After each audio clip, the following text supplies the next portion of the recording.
We forgot to hide her again. Oh, We're yeah. live. We're always forgetting to hide our women. Once again, we forgot to hide our super secret guest. Damn, I get found out all the time about that. Hi, everybody. Technical issues. So our producer's here, Jenny. Hey, hi, Jenny. Technical issues opening or a hijinks opening? About even odds. Yes. A lot of times, sometimes both, right? I don't know what you're talking about, Erie. We're a well-oiled machine over here. Oh, yeah. Yeah. Let's see. Aaron's. Hey, Aaron. Constance here. Hey, Constance. Hi, Constance. Let me just. Oh, how come the thing's just not popping up on here? Wait a second. Okay. Aaron's just appeared. I was going to talk to Aaron about meeting up, but I'm running out of holiday now. I'm going back to work soon. Sad face. There we go. But I could do it on a weekend, can I? How long of a summer break do you guys get in the UK? It depends what kind of teacher you are. So if you're a normal teacher, so like a child teacher, like year reception to age 16, which would be year 11, then you'll break up in the last week of July and then come back in the first week of September. That's usually what that is. But I usually get an extra week because we usually break up in the middle of July. So about 14th, 15th of July, we break up because I work in college. So. That's late. Yeah, late. That's early, really, for us. Yeah, for some of us. Well, you know what it is in the United States, don't you? You break up in June, don't you? Yeah, May. usually May. Jesus, you guys don't like going to school. Yeah, college, like pre-university, it usually ends in mid-June. But yeah, college. Well, see, in Kansas, we're like towards the end of May, like the 22nd, right around there, and then we go back about the same time in August. Oh, even your oh, that's right. Yeah, that's right. Out there, out west, it's a little Midwest. It starts later. Yeah. See, where I am, so I'm on the East Coast. I'm in Connecticut, and the pre-university stuff is usually ends mid-June, and then starts right around our Labor Day, so right in the beginning of September. Right. But our college ends in May, usually early May, and starts up end of August. But that's right. My daughter, my youngest, is starting college in 2 weeks, and her friend, actually, we got a couple friends that are both going to Indiana, and they will start weeks before her because guys, as you start to go west, it's what state a little earlier, I guess. Huh? What state are you in? Connecticut. Oh, you're in Connecticut. Yeah, I imagine that it's probably we get out earlier and start, because of the heat is what I imagine. Because it can get up into the hundreds, you know what I mean, pretty quickly here. So okay. Yeah. Saying hi. Pretty much always around, so anytime, Gareth. Ah, nice. Yeah, it'd be nice to meet up. Yeah. Hey, Elaine. So before anything, can we just point out that maybe we should? We got enough people on here now. That Jenny started her channel. Yeah. Yes. Yay!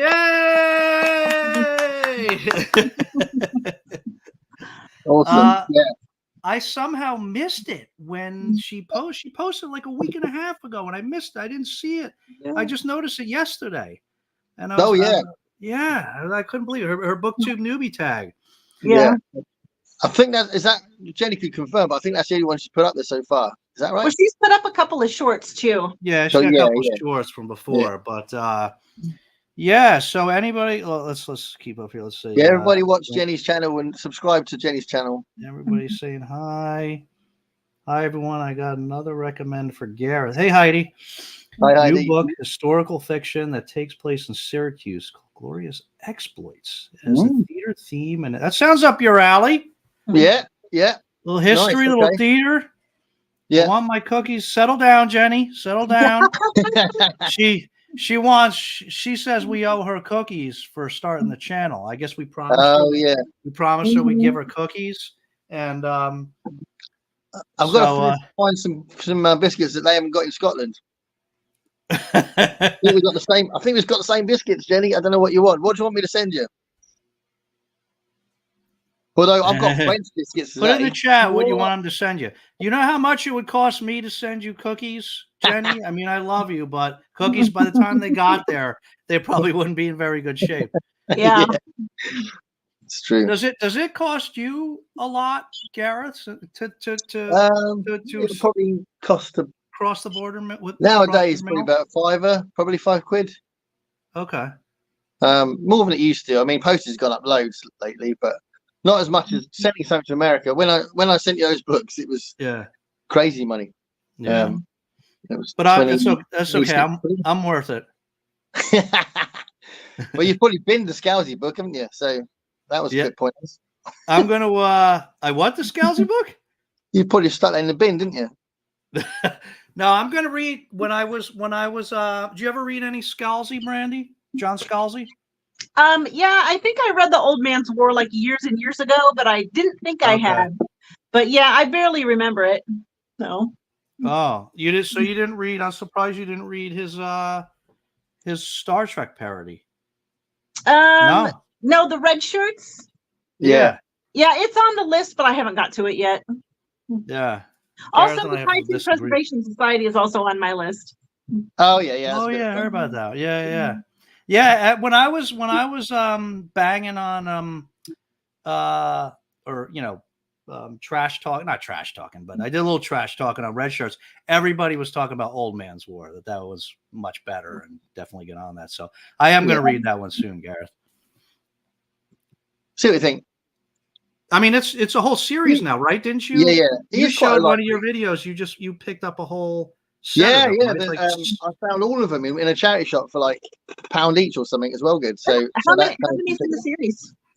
There's 6, I think. Oh, 6. Okay. Yeah. And I had a couple of them in worse condition. They were literally brand new condition, so it was an absolute bargain. Yeah, that looked like a nice set. Mm-hmm. Yeah. More Jenny Park. So people want Jenny to do more. Okay, so we got enough people here now. We could say so. We're going to pause for a minute. Anybody that is not already subscribed to Jenny's channel, please open up another window. We'll wait. Open up another window. Jenny Park. It's quite hot in here, I might open up a window. I'm going to put it in here just in case. 11. It shouldn't be this hot. Ralph, it's hot, isn't it? Jenny with an I. Jenny with an I. Go to her channel and subscribe please subscribe. Jenny's awesome. She just started. We finally all persuaded her to start her channel. So she actually said in the newbie chat, it said the first question was, why did you start a channel? Because Gareth and Dave told me to. And MJ, I guess MJ was riding her hard too. She's yeah. She got peer pressured into it. She definitely got peer pressured into it. Well, she said that she was promised cookies, and if you guys don't come through with the cookies, that's true. Well, I could probably just log on to like the Amazon, UK Amazon, right? And right. Yeah, so you can send her my favorite all-time biscuits, the farmhouse biscuits. Farmhouse biscuits. Yeah, I don't know if Jenny's tried them, but she'll love them. Jenny, what kind of biscuits you want? Let's see. And he says, work got in the way, so I'm going to batch film so I don't fall behind. All right, excellent. Yeah, do it. Batch filming. The weekend coming up. Customs would eat Jenny's cookies. Maybe. They certainly do when sending things to the U.S. One customer had her Percy. Yeah, well, it won't go through customs going to Scotland, though. We're all right. No. It's not. There's no border. It's just UK. It's fine. I also discovered new Jacket Sci-Fi Finds. Okay.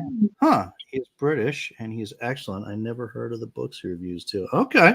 Right. I'll check him out. See what kind of British he is. See if he's up north or down here.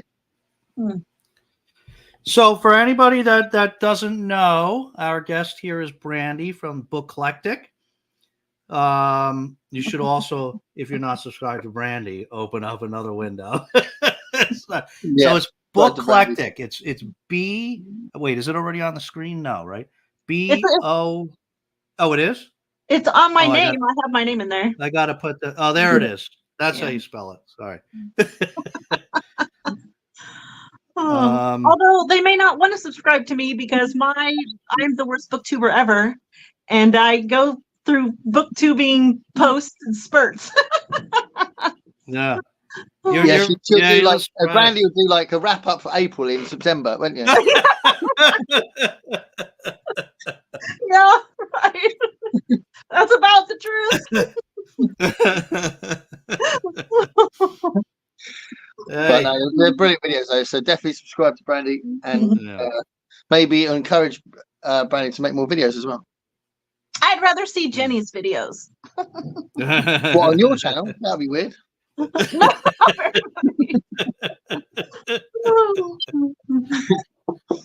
Oh boy. So is it too early for biscuits? No, it's never too early for biscuits, my friend. So we almost fired Brandy before we even started because I guess she hasn't been watching our show. I don't know. So just let us down. She showed up without the most. So we decided that Gareth would just eat cookies for him and Brandy tonight. I have two possibilities as well, actually. I have French biscuits and English biscuits. Let's see them. So my wife went to France recently and she brought back, this is crazy actually, these are lemon meringue biscuits. Lemon meringue? Lemon meringue biscuits. Wow. I love lemon meringue stuff. And these are from a company called Sables. Nice. Assuming there is a little accent on the E, so you might have to say it slightly differently, but I'm not really good at French. Where is it? Is it like French? Yeah, they're French. All the words are French. Oh yeah. Nice. So lemon meringue. And I'll get these out in a minute. They're probably quite thin, but I bet you they taste amazing. So that's the French ones. And then if I feel a little bit frivolous, I have some Fox's chocolate sandwichy ones as well. Fox's are one of the best companies. What's that? Is that like a wafer cookie? No, they're like a biscuit cookie. They're like they're going to be quite crunchy. They're not like they're quite thick, and they'll have there's got like a cream in the middle kind of thing. Oh, nice. Oh, yeah, you're gonna have to eat that too, so I can get like a biscuit bar. So yeah, they're really nice. Foxes are well good. If you find any Fox's biscuits, you'll love them. Okay, is that a UK company? I think so. Because I don't think I've seen them. I haven't seen them. Yeah, I think so. Right. But yeah, I'll try the French ones first. I mean, when you go to France and Italy and Spain, but especially France and Italy, biscuits tend to be a lot harder. Ooh, little tiny things. Very cute. Oh, I have. Oh no, I had a similar packet on something else. Anyway, yeah, that's mine. What about you, Dave? All right. Well, you got to eat one. Cookie. Aaron you want to see them? Yeah. Oh yeah, they're very thin. So that's what like. Go ahead, bite. Nice. I don't like lemon, as you know, but let's see if you like that. I would eat anything lemon flavored. Lemon is lemon good. brandy. Yes, you I like do. Lemon stuff. Yeah. You like you like the pies and stuff, like key lime pie, and you like all the citrusy. Yep. And lemon cake is my favorite kind of cake. It's like a crunchy lemon meringue pie. It's lovely. Nice. Really nice. Yeah. Well, now I'm jealous of your lemon cookies, Gareth. Tell you what, Dave, I like lemon so much. Genuinely, I even have lemon bubble bath. There's an image for you. Oh my goodness. I believe that you have lemon bubble bath. You probably do. Yeah, you watched me, didn't you? I've taken the camera away now, Dave. All right. That's a second secret camera. We have just a direct line for that one. That's on the other. That's on my other screen here. That will never be a live stream, so don't panic. That's after everybody always wonders what happens when the live stream's over and we go off. That's what happens. and get in the bath. Gareth makes himself an egg sandwich and he gets in the lemon bath. And I just watch. That sounds more dodgy than me having a lemon bath. You just watch. Sometimes I'll sing to him while he's in there. So, let's see. What did I do here? Okay, so Aaron has no biscuits, so he's having a calipo. What is that? Calipo. That's an ice cream, isn't it? I think. Is that an ice lolly kind of thing? Deal? Is that ice lolly? I think it's like a tubey kind of ice lolly, I think. But he's missing out because these are well good. Well good. These get 10 points. The what? That was a bit of French. 10 points. I still didn't understand what you said. Say it again. 10 points. Does it mean delicious? Yeah. Oh, there you go. Formidable. And I took French in school. I don't remember any of it. Calipo. So you think that's what? Do you think that was? An ice cream? I think it's an ice cream, tubey ice cream. I think. Ice lolly kind of thing. Fill us in, Aaron. Yeah.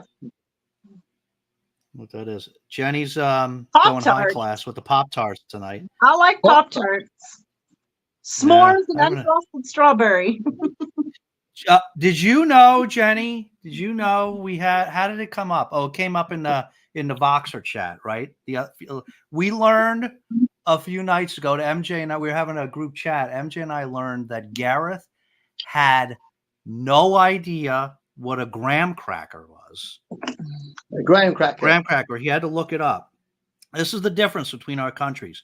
He had no idea what a graham cracker was. So I said, it immediately hit me. I'm like, so how do you, if you don't know what graham crackers, how do you make s'mores?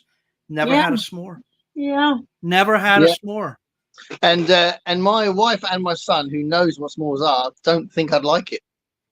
Really? So I don't feel like I'm missing out. They know me quite well. Yeah, I couldn't believe it. We were literally making that. We had like somebody over. We were literally making s'mores that night. Poor bastards. I can't believe. Yeah, but you'd probably go into shock with a s'more. There's like so much sugar in that thing. Yeah. Yeah, that's the reputation of Americans. They just put shitloads of sugar on everything. That's pretty much what Jenny's Pop-Tarts are. It's all sugar. Yeah. I thought it was hilarious in New Orleans that we went for a breakfast and the bacon had syrup on it. I was like, what the hell is this bacon? What's the matter with you lot? You want to have sugar on your bacon? Behind that. That's disgusting. I do not like syrup on my bacon. That's ridiculous. Crazy I like that. Oh no, sorry, a honey glaze. That's what it was. A honey glaze. Bacon with a honey glaze. Like, yeah, that's what you need on bacon. A honey glaze. Oh, I like syrup on bacon. Oh, Dave, we can't be friends. I like syrup on just about everything. Now, chocolate on bacon. I probably told you that story, Gareth.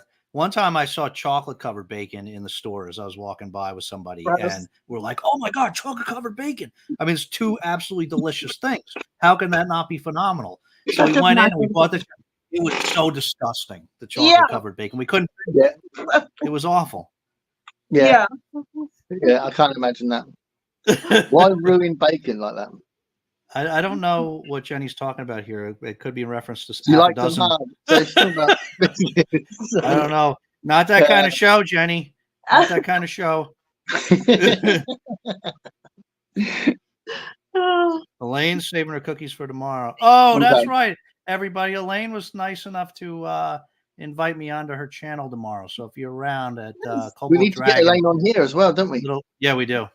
Little live stream at 7 Eastern, right, Elaine? 7 Eastern time tomorrow.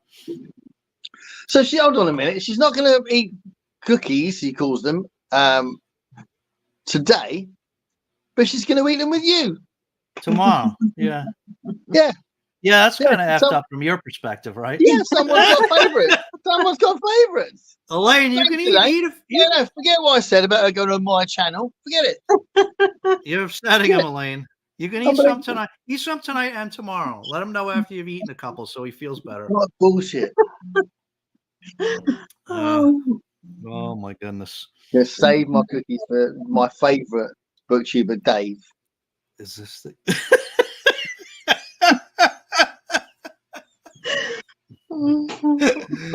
Is this thing off? Late night. Yeah, that's good. That's the name for this. They call it. Is this thing wet? Oh No, my no. God. Is this thing clean? Big soft lemon cookies were the snack at Sunday school with fruit punch. That's what they. Okay. That's what they gave you guys to get you to go to Sunday Big school. soft lemon cookies. They didn't give us anything.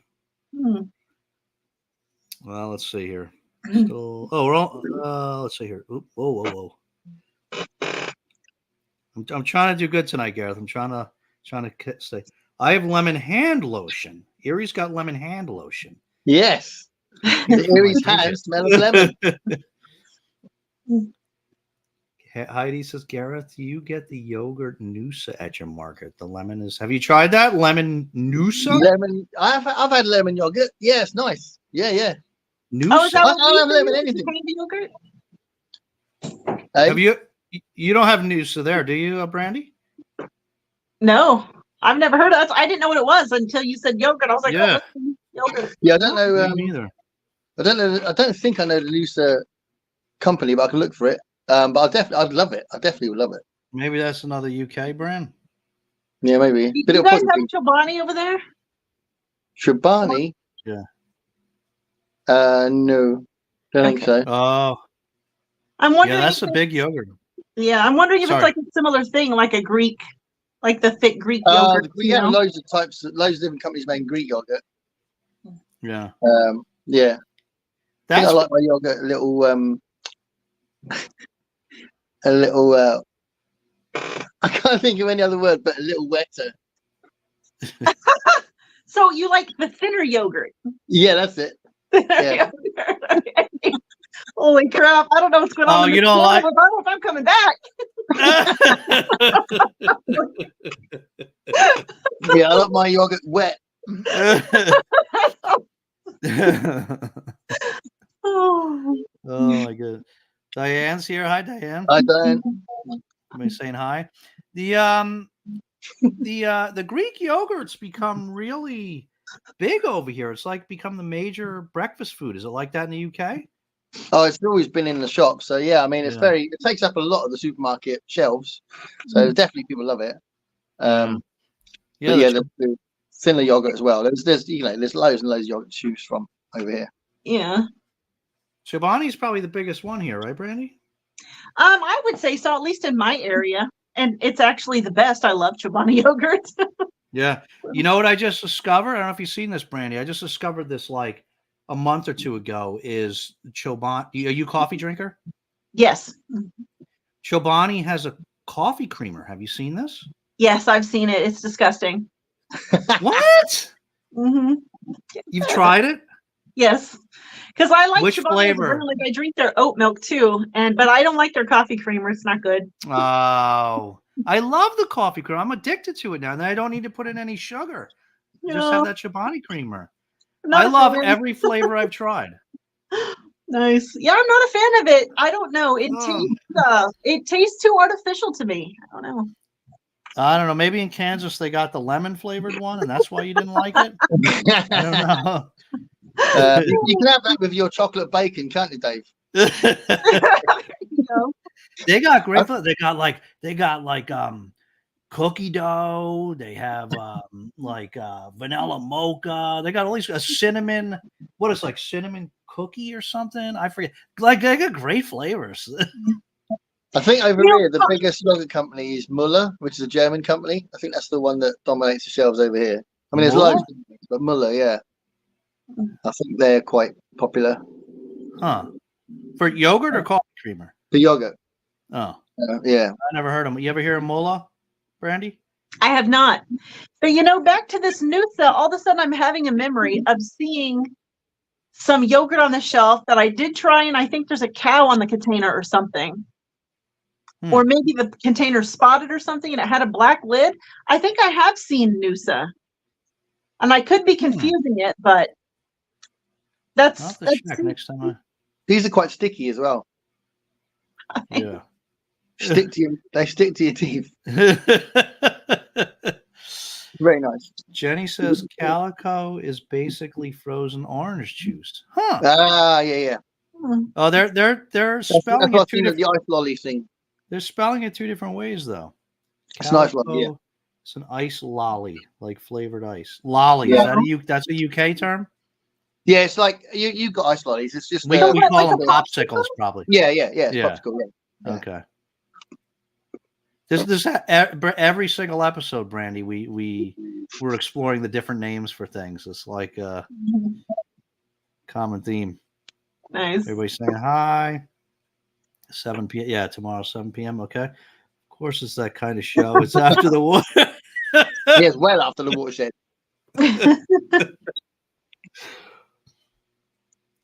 Peer pressure, Garrett. Dave was winning when he came to my live and wine, no cookies. That's how they get, Elaine. Wow. Dave, you need to post your I'll future forgive. live appearances in your community tab. Then your subs will get notification. Who wants it? Yeah, I know. I didn't want to post them both at the same time because I always do it same day, and I did ours today. I'll post it as soon as I get off this. You're right, Heidi.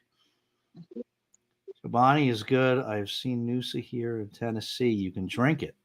Drink it? Like drinkable yogurt? Yeah, almost like Like a smoothie, isn't it? yeah, like a smoothie. So my daughter loves these. My youngest daughter, she loves these. I think if I were to look at the bottle, I'm not even sure if the bottle says smoothie. We call them smoothies, but to me, they're by Stony Hill. Is that the brand, Brandy? That's over here. Is Stony Hill? Is that the? I don't know. Anyway, but to me, it looks like drinkable yogurt. It doesn't look like a smoothie to me. You know. Interesting. Well, this is a new concept for me. I'm not familiar with this at all. Oh. I'm going to have one more of these. I'm going to run out of tea in a minute, which is horrific. Yeah, you got. I'll be fine. I'll be fine. I'll get over it. You got to take a break. I didn't even break out my cookies yet. You ate half I know. the You got already. your cookies. But what I was going to say is I've got a spare drink as well, and I'm actually going to go into some cider in a minute. So I'm going to get alcoholic in a minute. Okay. So, all right. Could get. Oh my God, that's I alcoholic could get cider. alcoholic. I do have a hard lemonade on hand. It's only 4.5%. So How much? 4.5%. Yeah, that's okay. You So- got a hard lemonade there, Brandy? You can break it out. Yep, I could break that out. If Joe breaks out his drink, I'll go get mine. So what's in your lemonade? Whiskey? I don't know. Honestly, it's Mike's Hard Lemonade. Dave, do you know what's in the Mike's Hard Lemonade? I don't. I've had them, but I don't know. I think it's like a beer. I'm gonna go get it.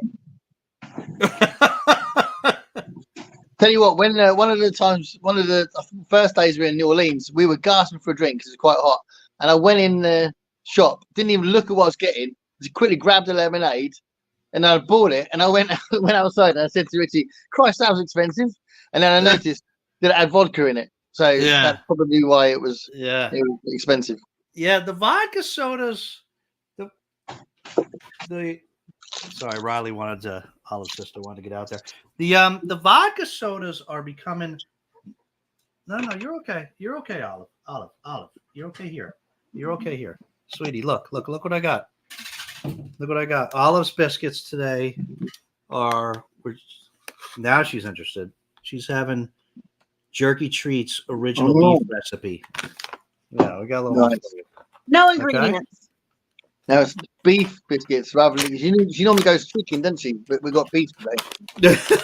Yes, that's right. She has been going chicken lately. There's no ingredients listed on the mics? There's no ingredients, but it does say flavored beer. Flavored beer. Flavored beer. That's what it says. So that's what it is. Oh, so it's actually like lemonade flavored beer? Yeah, it's actually really good. Yeah. I never Lemon knew that. flavored beer. Does it have a percentage on it? Do what? Does it say how alcoholic it is? Yeah, 5% alcohol. 5%. So you're drinking more than I am. That's funny. Yeah, they call it hard lemonade, but yeah, so it's actually a beer. I never knew that. Yeah, I thought You it don't was. have those there, Gary? You can get that hybrid thing if you want to pretend you're not drinking. Oh, Well, now I have to drink it since it's out. yeah. Yeah. Have to. I'm So just in about in half an hour's time, she's going to be saying all sorts of things. I just have I have milk in my goblet here. Milk, Oh. milk flavored beer. Yeah. I would Let's say see. that the flavored beer would be better.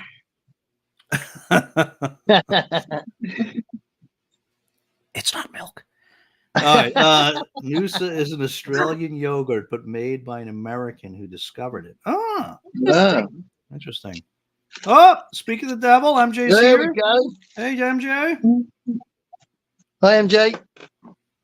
We were just talking about how you put the full-on press on Jenny to start her channel. Yeah. Some people saying hello. She says, hi, Brandy.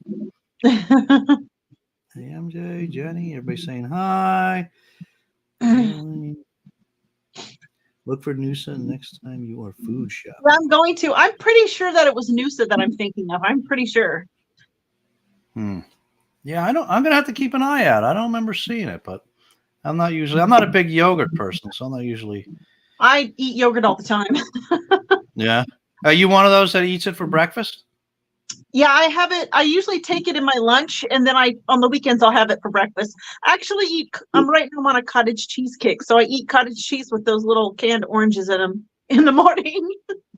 Oh, yeah. That sounds awful. Oh, it's delicious. I love it. I have a lot of yogurt. I have like apricot, peach, pineapple, and lemon flavors. Yogurt, maybe orange as well. Of cottage cheese? No, of yogurt. Yogurt. Oh, okay. Yeah, I'm not a cottage cheese fan. You know that Chobani has a coffee yogurt. Have you tried that? Coffee? No. Coffee yogurt? Who has it? Chobani has a coffee flavored yogurt. It's amazing. Yeah. I haven't tried that, but we have that in the house sometimes. They eat a lot of yogurt. In his life, is Watson still eyeballing you? So he's here and he's looking at me for treats and books. Yeah, welcome to the club, right? Black cow yogurt. You can never say no to those gorgeous eyes, MJ. Watson does have pretty amazing eyes. Hey, what's I think she was talking about you, Dave. Oh, you're right. My mistake. I think you're right. You want the other little piece of that? Here you go. It's the only time she perks up. True facts, Jenny. Email back, or you could have joined us. It's your fault, Gareth. Yeah, that's what you get, man. Gareth's the letdown after all. Yeah. Sorry, Lane. I thought I did, but maybe you just haven't read your emails. Saying hi. Okay. Lager and lime. The Mike's Hard Lemonade. Lager and lime. I don't know. Is lager? That's a kind of beer, isn't it? Yeah, lager's like beer. Yeah. I don't generally like beer, so I don't know. You don't like beer? No, if it's got tomato juice in it, it's good. But otherwise, it's totally gross. Well, apparently you do, because you're drinking beer right now. Yeah, but it's got to be flavored. See, it can't be like just beer. That's so horrible that I don't know how anybody drinks it. That thing really tastes like lemonade, though, right? Yeah, it does. It tastes very lemony. Yeah. You'd love that, Gareth. I'm surprised. I'm surprised you haven't been drinking those. I've actually the last time I went, I had loads of beer in New Orleans, and actually, I think for the first time, I went to a meal, like a pub meal with a friend, like a little catch up, and I ordered beer and not cider, and I'm normally cider, so yeah, I had beer and I quite enjoyed it, and I was like, "Oh, am I going to start drinking beer now?" Cool. It's good for you. It's good for you. There's hairs in your chest. Uh-oh. Jenny forgot to email back too. Oh. You guys. You guys are bad people. Dedicated bio for as long as I can. Oh, me and John Silver's here. Mike's Hard Lemonade, all in the summertime flavor. That's right. No. That's right. Oh, Target carries Noosa. Okay, we got a Target near here. I'm gonna have to go check that out. Blue Moon, a blonde ale has an orange taste. Yeah. You got blue. I had a lot of Blue Moon in New Orleans. Yeah, you might like the Blue Moon, Brandy. If you like the Mike's Hard Lemonades. if it's orange flavored, that sounds delicious. Yeah. People, you haven't had it. Not this Blue Moon that she's talking about. Yeah, it's a Belgian, so it's a pretty light beer, and it's you know how everybody always puts like the lemons and the Coronas. Yeah, People always put oranges in the Blue Moons. Well, it'd have to be an awful lot of orange flavor going into that in order for me to drink it if it's a beer. I bet you'd like it. It's not your typical beer. I bet you should give it a try if you like that. I would definitely try it. I kept having a drink called Paradise Park when I was over there. That was nice. It was quite a sweet beer. It was in nice. New Orleans? Yeah. Paradise Park? I wonder if that was local. You ever heard of that, Brandy? I think it was local. Yeah. I think it was local. But I don't know. What does local mean? The whole state? Okay. Oh. Well, it could. Yeah. I mean, it's a big area, isn't it?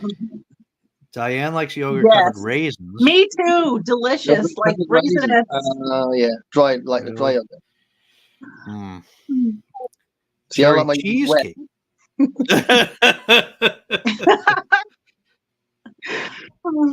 You have that one, Brandy, the cherry cheesecake, Shabana? Yeah, I've had it. Yeah, it's good. It's good, but it's one of the higher sugar ones, so I don't really eat that one very much. Then call it sobriety. I don't know, Jenny. I don't know what they're talking about. I don't believe in it. Yeah. Lime Moon. Oh, Blue Moon. She meant Blue Moon. Yeah. It's nice and light. It's nice and light. I guess I think they call it a Belgian. What do they call it? A Belgian wheat or Belgian white or whatever. It's kind of cloudy. Definitely different, Brandy. You might like it if you. I have to jet. Catch y'all soon. All right, MJ. See ya. All right. Listen, you already had your biscuits. I didn't open my biscuits.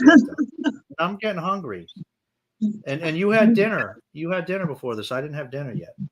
Hey. Well, sounds like you should have some of those Jackie biscuits as well. Oh God. Did I ever tell you that story about my other daughter? I got so many daughters. I get daughters all over the place. my older daughter, when she first went off to college, this was 6 years ago now. She graduated a little bit ago. But when she first went off to college, when you first go to college, you start experimenting with different things, right? You try different things. Oh, maybe I'm going to be this. Maybe I'm going to be that. And so, she met some people and decided very early that she was going to try being a vegetarian, right? So it only lasted for like 2 months. But so she did that. She was going to try that for a while. So my wife got, I don't know if it was this brand. I don't think it was this brand, but there was some dog jerky treats she got. And you got to hear my wife tell the story because she's like, I put those on the counter and I thought I got to make sure to tell Dave these are the dog. Couldn't have been these because they weren't clearly dog treats. So that got to make sure he knows that they're dog treats so he doesn't eat it because I like beef jerky, And she's like, but I wasn't the one she had to worry about. My vegetarian daughter comes home on break, like October break or whatever. And they're sitting there and you get home and you're like in a different environment and your whole mindset goes, who do you think accidentally ate one of the vegetarian daughter? That's hilarious. I would love to give your daughter to make some jokes about that, but I can't because when I was a kid, I did the exact same thing. my dad had gone to the store and there was some jerky treats sitting on the table, and I thought it was beef jerky. And so I went up and ate it, and it tasted like liver. And I was like, that's the worst beef jerky I've ever had. Yeah. Yeah. Amazing. I love it. I'm glad I'm not the only one. All right. So you get some people who are vegetarian and then they can't be vegetarian anymore because of bacon or chicken or something. But clearly your daughter went back because of dog treats. That's what turned her. Yeah, that's what turned her. All right, so I have this is another Trader Joe's special. Oh, nice. These are dark chocolate dipped French butter cookies. We both got French cookies tonight. Nice. Yeah, all French today. I'm pretty excited about this. That's another bit of French I remember. I'm really hungry too, so I'm pretty excited. Yeah, gotta go for it. Oh wow, these are huge. These are huge cookies. You can't have this as chocolate. I'll give you another piece of the jerky. You can't have this, but chocolate. Let's see. Olive loves our show, doesn't she? She's like, come on, let's do this. All right. You ready? Yeah. So you're waiting with bated breath. They look like chocolate digestives. Oh my God, these are so good. Yeah. Well, it is chocolate. I mean, it's got to be good, right? Oh my God, I'm gonna have one for you too, Brandy. Okay. You better have two. I'll open these chocolate ones in a minute. Wow. Well, that's really good. The hard look at my fingers is replacing my cookies. Yeah, absolutely. It's probably got just as much sugar as a cookie. Yeah. Wasn't it where grapes came in any? That's right. That's right. I saw this the other night. We went, just another couple invited us to go to this winery that we had never been. It's one of those places. It's a winery, but they do stuff. They have like a little bar inside. You go hang out. It's a nice little view and everything. Yeah. And so we went, and I went to the bathroom. When I went in the bath, I was going to post this on Instagram. When I went in the bathroom, right above the toilet, there was a sign that said, "Wine is bottled poetry." And I'm like, truth. I took a picture of it. Bottled poetry. I like that. Bottled poetry. Nice. Are you a wine drinker, Dave? A big wine drinker, yeah. I mean, I'm a big everything drinker, but I mean, yeah, really wine. Why, you big into wine? No, I'm not. In fact, I don't really like wine. I'm really picky about pretty much everything. But there is a wine punch that I made for Christmas that I ended up absolutely loving, and it's Pinot Noir mixed with peach schnapps and grape juice, and then like a half a cup of like sugar water, and that is absolutely amazing. So I'm gonna write this down. I'm gonna write this down. Okay. Special. Yeah. Oh, it's amazing. It's absolutely amazing. Well, if you write that down, you'll think you have to buy brandy. So that's a drink in itself. So it could get confusing. Yeah. All right. It's Pinot Noir. What else? It's one bottle of Pinot Noir. Everyone write this down, guys. Yeah, everybody write it down. It's amazing. Be back to us later. Pinot Noir, what else? Yeah. And then 1 cup of peach schnapps. Peach schnapps. Uh-huh. For 1 cup of peach schnapps for a whole bottle of Pinot Noir? You know what? It might be half a cup of peach schnapps. I can't remember. I'll double check that for you. Yeah, for a whole bottle. Pinot Noir? Yeah. Okay. And then a cup of white grape juice. White grape juice, okay. And a half a cup of sugar water. Just sugar and water? It's 1 cup of sugar dissolved that you boil in a half a cup of water. Oh, okay. Yeah. And that was brandy done for about half an hour. All of that. She drank all of that in half an hour. Yeah. You know, well, I could drink it. I'm pretty sure it's 1 cup of peach schnapps. I'm pretty sure. But yeah. I'm going to check that. that sounds wonderful. I'm definitely gonna make that. It's delicious. Yeah. But at this winery, you know what I had? Never had anything like this before. Something I had there was the it was, I think they called it, I don't know if they called it wine slushy, but that's what it was. It was wine, but it was a slushy that like you'd get it like a 7-Eleven or whatever, but it was Nice. made with like a rosé wine, and I would totally try that. yeah, it was pretty decent. I mean, it's the type of thing like I wouldn't have more than one, but it was pretty decent. It was definitely unusual. The only kind of wine that I've really liked, just wine on its own, is I've tried a couple of dessert wines that I thought were really good. But other than that, just regular wines, I don't like them like I said, unless they're mixed into something. Yeah. Yeah. I mean, I feel like wine is like a pretty acquired taste, you know. Like when I first tried wines, I didn't like them at all.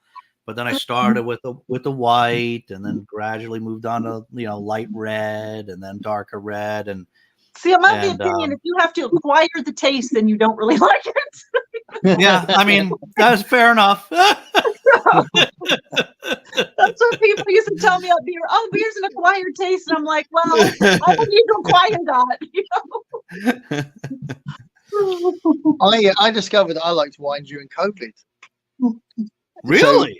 Yeah, so I had some wine in Italy about 25 years ago when I went over there. I had some wine because they have wine all the time, and it was just, we were there for 2 weeks, and I never really had it over here. And then I kept getting bought wine as presents for like doing like things like leading a choir, and then the person that ran the event would give me wine as a thank you and that kind of thing. And I ended up we had about half a dozen bottles of wine. And then during COVID, I just decided to just drink it all. And I just kept going, oh, I'll have one of these, because we're just sitting there. And I drank loads and loads of red wine. I didn't really worry about the white wine, and I really enjoyed it. And I've had it a few times since then. And like recently, I went to a big supermarket with my friend who knows she loves wine. She drinks a lot of wine. And I was in front of all this red wine. I said, oh, it's a bit of a minefield, isn't it? Which ones are the best ones? And then she started talking, and she spoke for about 15 minutes without drawing a breath about all these different types of wine, different types of grape, and different types of. And I was like, yeah, it really is a minefield, you know. So, yeah, there's all sorts of ways you can go with what wine you get. You can be an expert. Yeah. Wow. Let's see, Jenny. I don't remember what that was a reference to. Did she like it? Just say yes. She liked it. Yeah. Yeah. I ate a dog biscuit as a dare. I don't have an excuse. Oh, she's talking about your daughter with the jerky biscuit. Yeah. Kitty. Ah, Kitty. Yeah. That's Ninja, my cat Ninja. Thanks, hard wine. All these emergencies sound made up. Nah. Well, Brandy's was made up. Where did you get that? Where did you get that drink that you just gave me, Brandy? Out of a Christmas cookbook. So is Aaron? Cheers, mate. Yeah, it's like you make that punch and you put it in a punch bowl, and you pre-make a wreath that you use like a bundt pan, and then you put green and red grapes in it all around, and then you put a little water in there, and you freeze it, and then you flip it upside down and put it in your wine, and it floats in your wine punch and keeps it cold. Yeah. Huh. Yeah. I made it. Let's see. Was it last year? It was last year or the year before, and I was so proud of that. I took a picture of it, and I was like sending it out to all my friends, and then they were all like, "Oh, we need the recipe. How do you make that?" I got everybody drinking it now. Well, yes, everyone in the chat is also going to be writing it down as well. That would hang me right over. This is from Herefordshire, this cider. Herefordshire, Oh, so that's I love about a sangria. 2-hour drive. Yeah. Sangria is amazing. I love that. Yeah. Yeah. Okay, so you like wine? I mean, that's pretty much wine. If it's mixed with stuff, see, it's got to be mixed with something. Yeah. My wife loves sangria. Okay, simple syrup, boiled water, sugar until sugar dissolves. Okay. Yeah. Wine that gives you different tastes one at a time is so good. Anybody know wine that does that? I don't. Do you? Do you, Constance? Yuri says it sounds like a white hot peach sangria, which is one of those summer California drink. Yeah. Yeah. In my cookbook, it's called a spiced wine. But it's a really old cookbook. I got it when I was like 20 years old. I bet Brandy would love Manischewitz? Manischewitz? I have no idea what that is. I don't either. What is that, Heidi? When I'm on holiday, I have sangria for breakfast. Basically, fruit. Yeah. I'm with you. Oh, Greg's here. Hey, Greg. Oh, hi, Greg. Yeah, I had pretty much an entire bottle of wine for one breakfast in Italy recently. It was fine. I was all right, but it was a little bit expensive. It was mad. It was like there was one bottle. I splashed that on one for €10, but there was wine, bottle of red wine there for €3.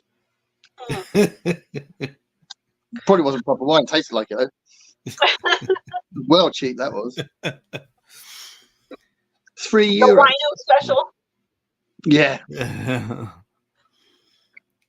So, Greg, I just sent Greg. I don't know if you saw it. I sent you something on Instagram. I sent Greg this because he was recently referring to himself as Cat Daddy, and I saw this reel on Instagram that made me think of him. It's like the wife comes in and she's like, "What is going on here?" And like the dad and the cat are both lying on the bed with the cucumber slices on their eyes, like relaxing.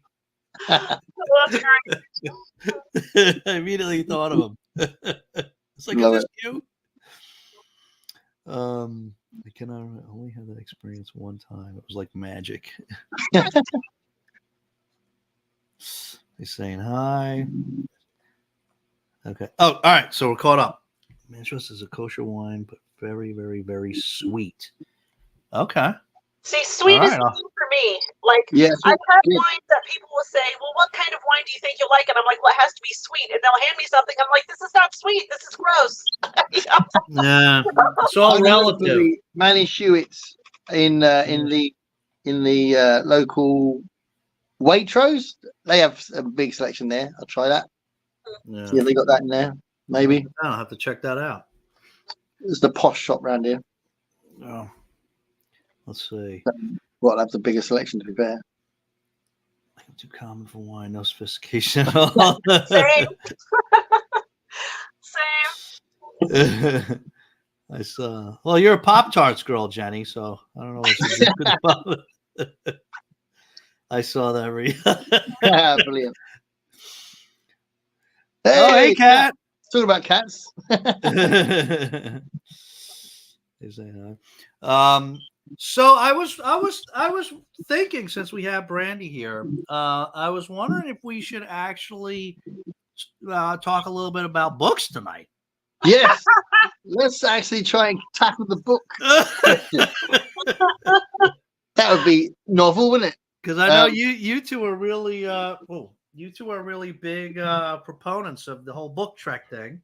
Oops. Yeah. You okay? So what are you guys reading? Well, I'm ashamed to say that I've only read 8 Star Trek books this year, and I read them all in June, and then my Star Trek reading got derailed. So, I didn't read anything for a couple of weeks because of the whole Scott thing, but then half the books I read for book trek were terrible, and I never read a bad Star Trek book in my life, and then half the ones I read were good, and so it kind of put me off of Star Trek. So I've not read another Star Trek book for the entirety of book trek. I'm sorry to say. Yeah, and right now I'm reading nonfiction at the moment. Dark Matter and the Dinosaurs. Dark Matter, what? Oh, the Lisa Randall book. Yeah. Oh. Yeah. I'm almost done with it. It's really good. You're right. This is what happened to you. This is what kept happening to you, Gareth, with the audio. Yeah. No, it's been happening to your audio like totally crapped out, Brandy, all of a sudden. Oh, it did? Can you guys hear me now? You don't hear it? We can hear hear it. it. Sounds different. sounds like a weird low echo. Really? Oh, to me, it Yeah. just sounds really tinny. It sounds like someone's whacked all the high frequencies up and taken the low frequencies out. Well, what fixed it when it happened to you guys before? Does leaving and coming back help? Well, you're all right now. Oh, I'm okay now? Yeah. Oh, okay. It sounds normal to you now? It sounds all right to me now. Oh. Yeah, and everything sounds normal to me. Oh. Oh, it's a little bit funny. It wasn't as funny as it was. It got really tinny a minute ago. Oh, You sound like you were talking through a phone. Oh my goodness. Should I leave and come back in? I don't know. I'll leave up to Dave. He's in charge of the comments today, so we can give that. I would try it if you don't mind, because that always fixes it for Gareth. Okay, let me go back. So, right, Brandy, right? I'm going to use this opportunity to have another one of these. These are really good. These chocolate French butter cookies. Shall I? I'll open these because always an opportunity to rave about Fox's biscuits is always a good shout. While you're doing that, I'd like to know what you have been reading, what you're reading now as well. So they're little biscuit bars, and they're quite big. Yeah, look. No, hold on. Nope. All right. Okay, is it fixed? Yeah, it's all fixed. Yeah, it's all fixed. Okay. So that's what they look like. So if I bite into wait, let me see. That looks good. That looks really good. That looks kind of like a pinwheel, only in bar form. Are those lovely between the chocolate and the cream?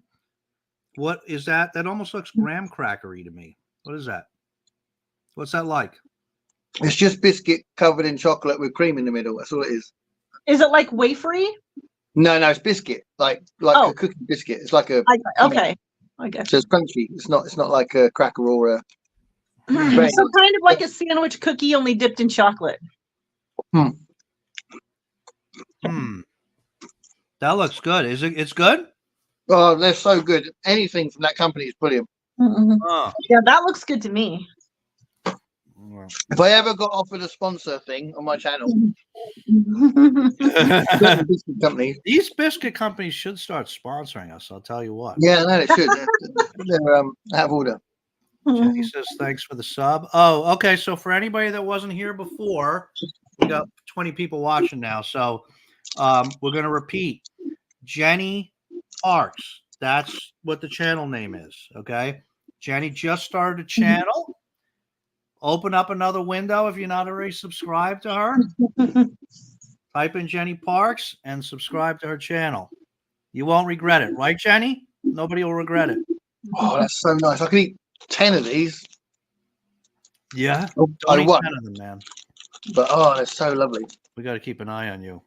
You've had a lot of. It's only been an hour. You've had a lot of cookies so far. You're being careful of your blood sugar, aren't you? So, my wife doesn't watch the live streams. We're all good.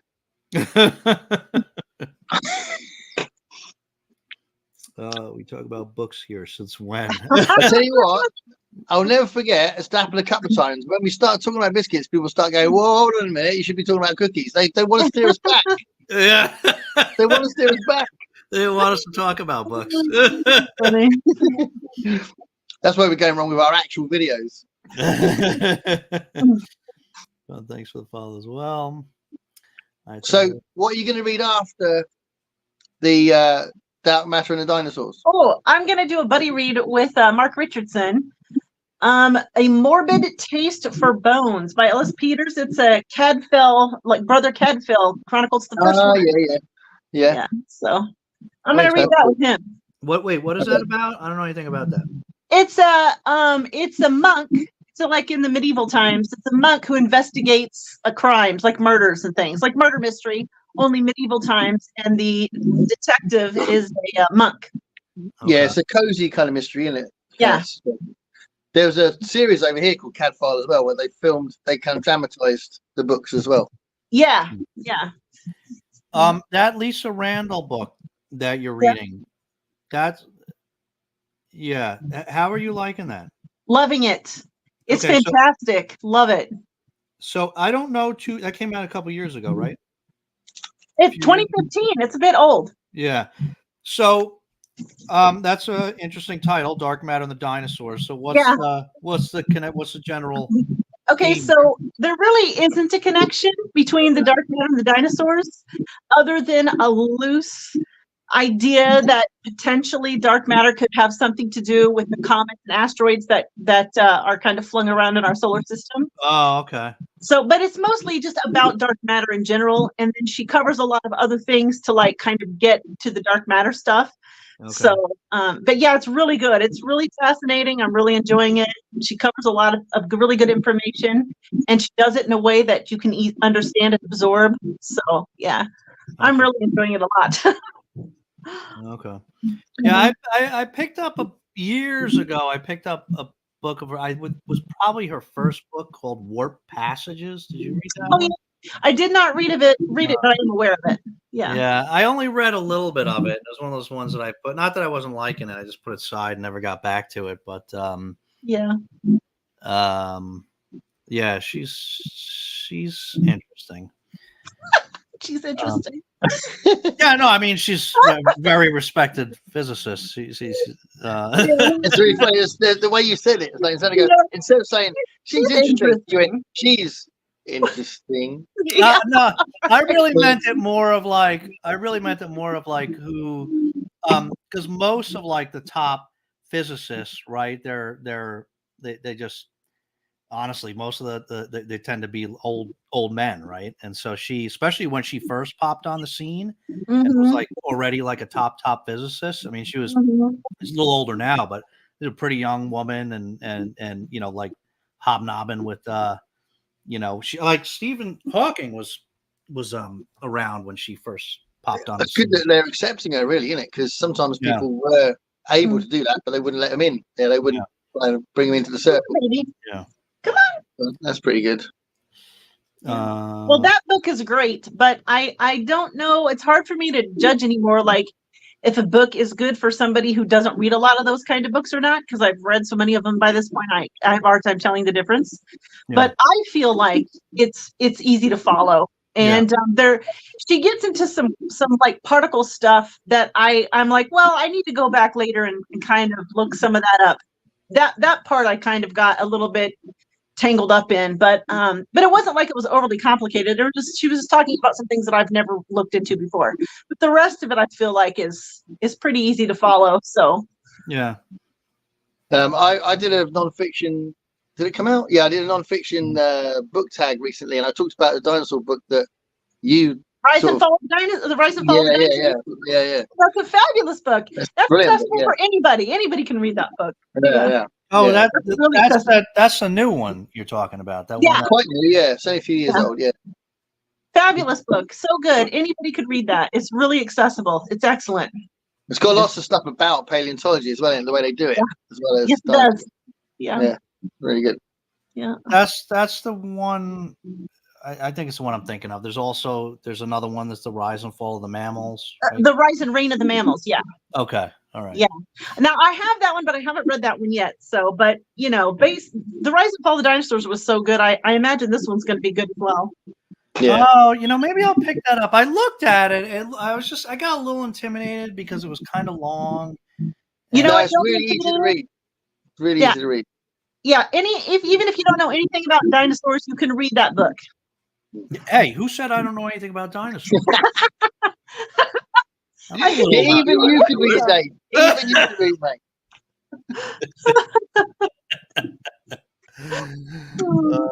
So, what have you been reading, Dave?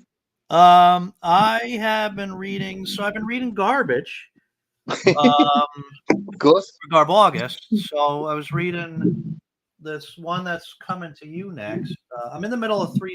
No, I'm not in the middle of 3. I'm in the middle of 2, and this one is reading something else. So I'm reading this one. That's coming to you next. This is the one that MJ sent me. Yeah. So I'm in the middle of this. The Angel, some truckers, CB Angel, and a CB I've seen Angel that somewhere. Yeah, it's been going around. Roy had it, and Ollie had it, and MJ had it. Yeah, right. Yeah, that's where I've seen it. Roy and Ollie. Yeah. Yeah, and no. Ollie likes that one. Is it a bit saucy, that one? CB Angel. Reading this other one, I'm close to being done with it. This has got to be one of the strangest books that I have ever read. It's called The Fermata. Have you heard of this? I've heard of it. Yeah, Nicholson Baker. It is so weird.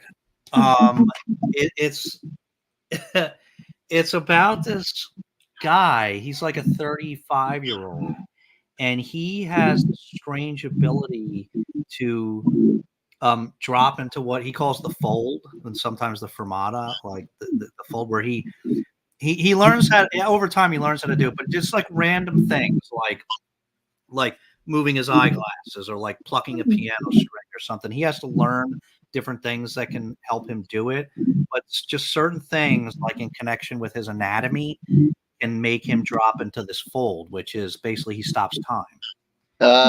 And he and is able to just go on and do what he wants for as long as he wants. And he is like the ultimate unreliable narrator. So needless to say, I picked this up because I was qualified for trash, I thought, because he has this serious obsession with the female anatomy, of course. And so, but he's very much, he's almost like OCD, like in general. It's not just the female anatomy. He really dives deep into real details about like all sorts of things, but the female anatomy is one of them. And then as the book goes on, it starts off not so bad at the beginning. You're like, oh, okay, this stuff's not that explicit.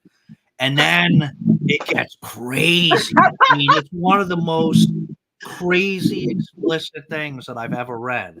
Oh my God, I gotta read this. What's it called again? It's called The Fermata. Look at how quickly Brandy latched onto this. Gotta read it. If it's some crazy sex stuff, I'm definitely gonna read it. Yeah, but it's not like the book Olive's reading, which I'll tell you about in a minute. How do you spell it? It's not. It's called The Fermata. Fermata. Okay. By Nicholson Baker. Okay. Yeah, it was like came out in the 90s. I'm totally looking this up. Yeah, it will be. I'm not quite done with it. I got like another quarter of the way to go, but I tell you, it's one of the weirdest books ever. But it's weird because it's so bad. It's so explicit. Like in the stuff, some of the stuff that he does, like is it jaw dropping? Like you're going? Yeah, like, some of it's jaw dropping. Okay, and that's my kind of read. But not like it's not like Richard Lehman. It's not like violent sexual stuff. It's just explicit sexual stuff, but that he's most of which is not all of it, but some of it's not happening in the fold, but some of it's happening in the fold. And but he's such a unreliable narrator. He views it all as just appreciating the anatomy and all this stuff, even though he's engaging in all this activity. And but it's so weird because it's so explicit, but it's not like one of these smut. It's not like one of these like 1,000 smut novels. It's like an actual real. I would say a real piece of literature. You know what I mean? I know what you're talking about. It's written well. And I think he's a pretty respected author. I haven't read anything about other stuff by, but he's written a bunch of stuff. But this it's crazy, and it's so bizarre. This sounds like exactly my kind of thing. Dave, did you ever read The Necrophiliac by Gabrielle Witkoff? No, it's on my list of disturbing books to read. But. Oh God, I'll tell you what. When I got that book, it was doubly bad for me because I thought the title was a metaphor. I thought it was a metaphor. So when I opened that book and started reading it, like the worst scene in the whole book is in the first 3 pages, and I was like, I don't know if I can read this. Oh God. Holy shit! But yeah, you should definitely read that if you like that kind of like mind-bending, like really good writing. Like it's almost literary because the writing is so good, but the subject matter is so crazy and disturbing. It's hard to like get your mind around it, you know? Yeah. So that's what that book is. Yeah. Wow. Would you say that's the most disturbing book that you've read, or? Oh, it's up there. Let me think. Shit. I don't know if it's the most disturbing book I read, but it's definitely in the top 3. It's definitely in the top 3. What are the other ones?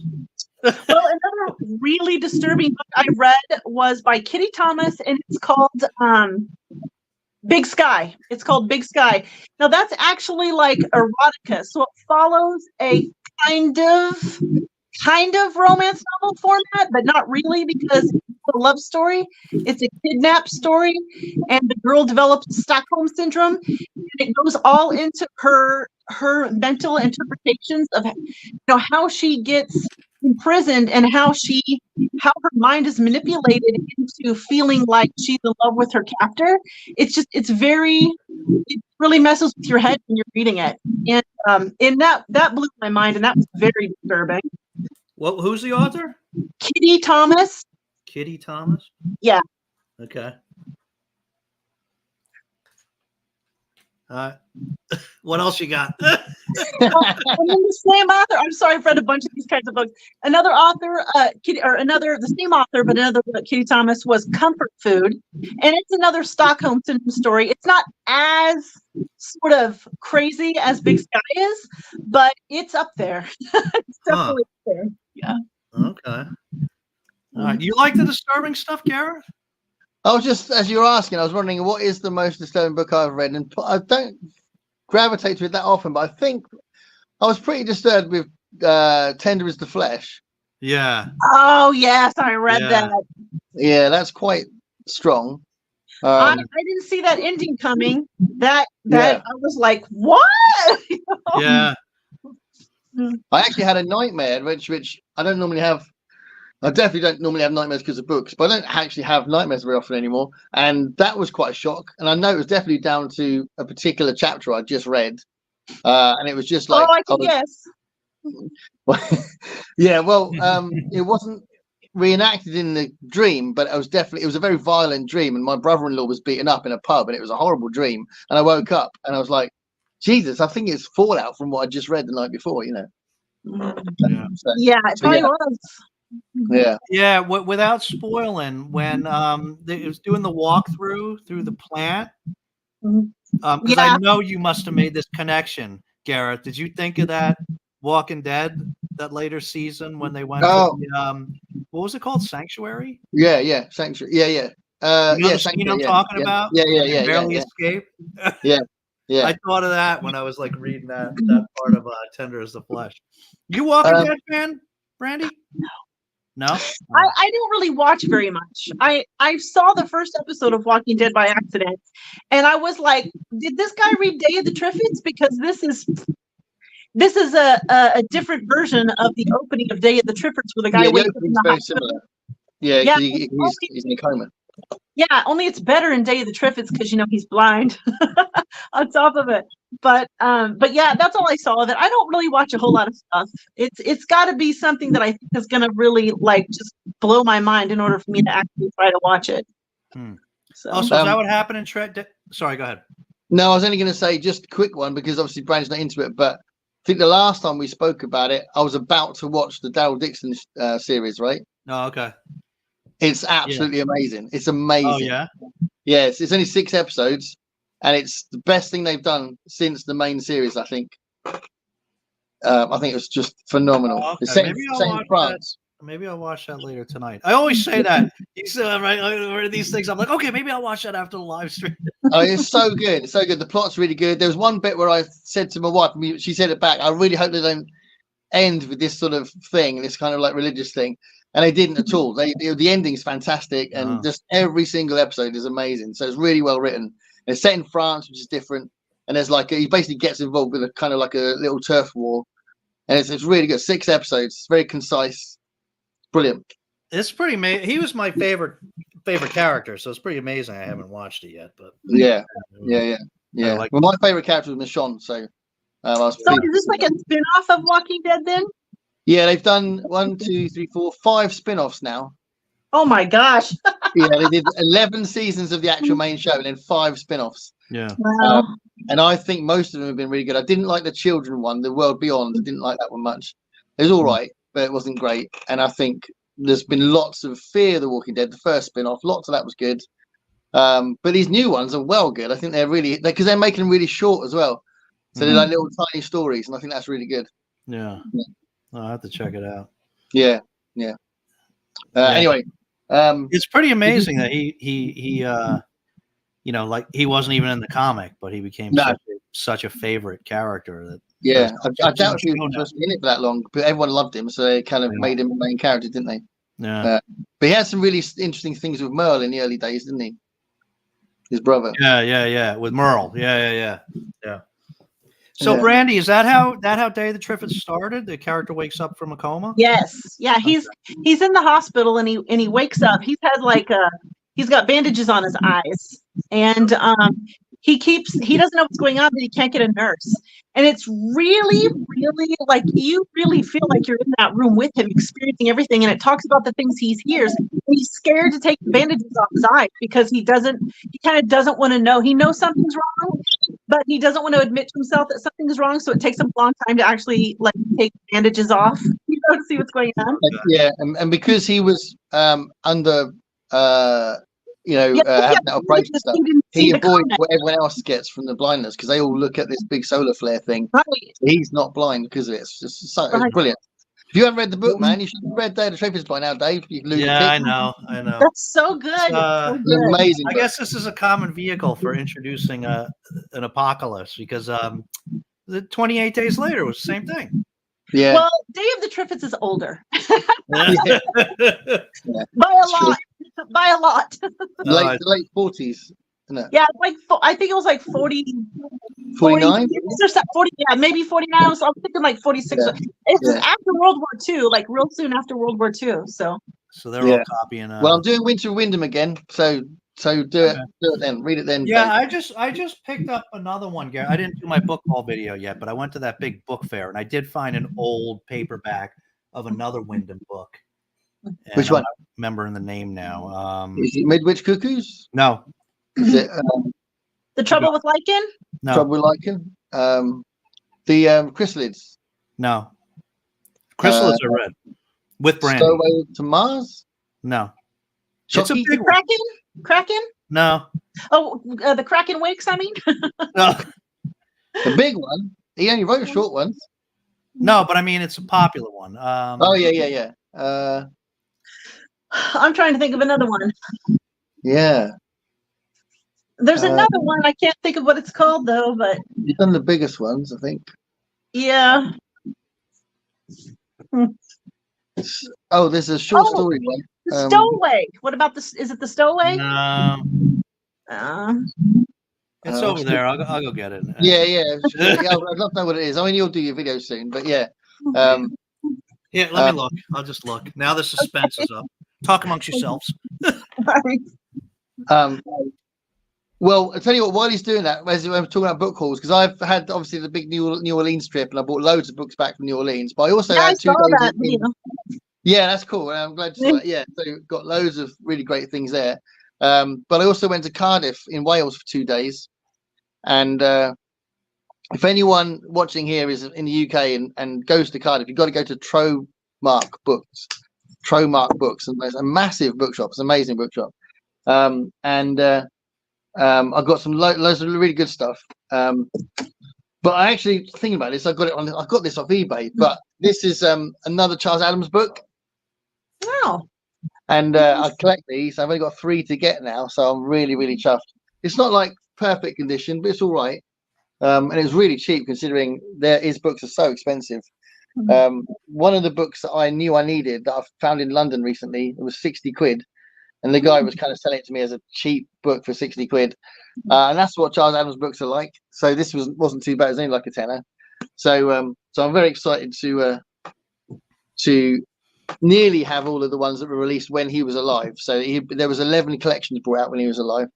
And I'm going to do a video on one panel cartoons. I've decided I'm going to focus on the actual cartoons, and rather than me natter on, I'll just have like a voiceover, and I'll just have the one panel cartoons that I'm going to talk about from different cartoonists. Nice. Well, that'd be good. So that's my mission in the next coming week. Film that. Which one you got? The what?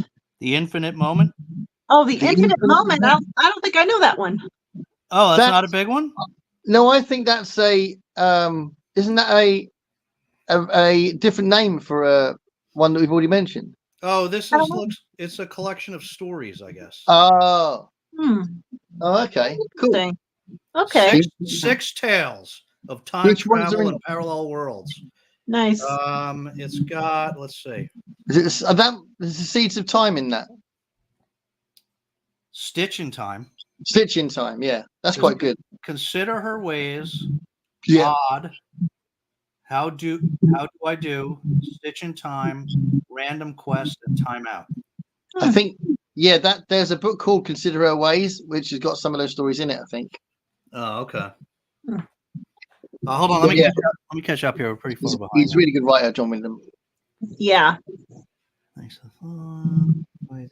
Getting subs is showing me who I. Yeah. Cat's excited about dinosaurs. Dinosaurs. Yeah. This and Brandy like. Oh, that was when you had the audio. Oh, okay. 77. I was the Brandy, You're a Fine Girl. I was. I'll tell you the story. So that's a Looking Glass song, in case you're not familiar with it. With Gareth, I bet you probably know it. But my dad's name is Brian, and my mom's name is Sandy. My dad was in the Navy. So my mom was like, Brandy. That's brilliant. I love it. Yeah. Oh, that's funny. It looked like Fancy Penguin, but I don't remember what that was about. Do you? Oh, yeah, this cookie that you yeah, Oh, they- your cookie.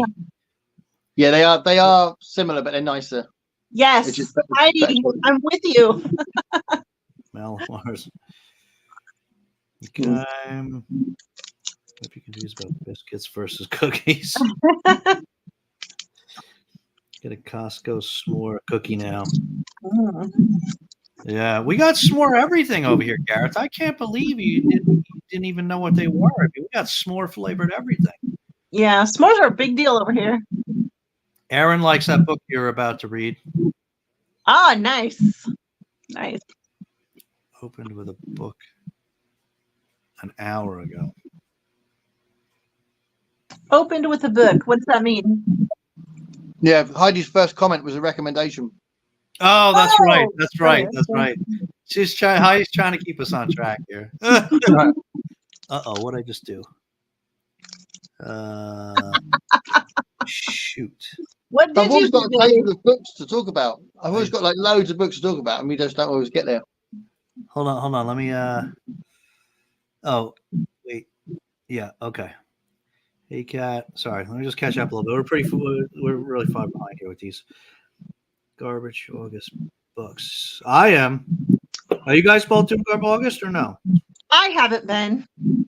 No. I've done really well. I'll talk about what my reading in a minute, but I've done really well with double August. Yeah. Rise and Fall Dynasty. Greg thought that was Oh, great. thanks, man. Hi, Olive. Said hi.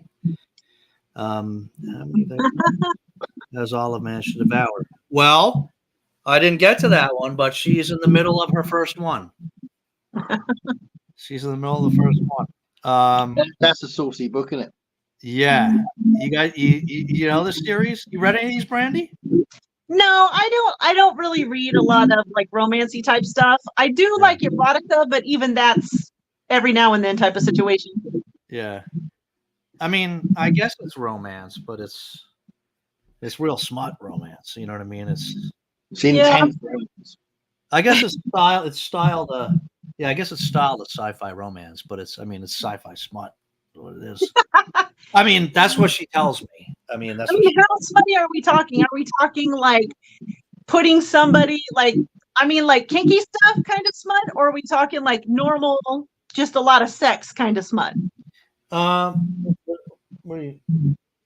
Yeah, I mean, she's not that far into it yet, but you said it started off pretty aggressive right away, right, Olive?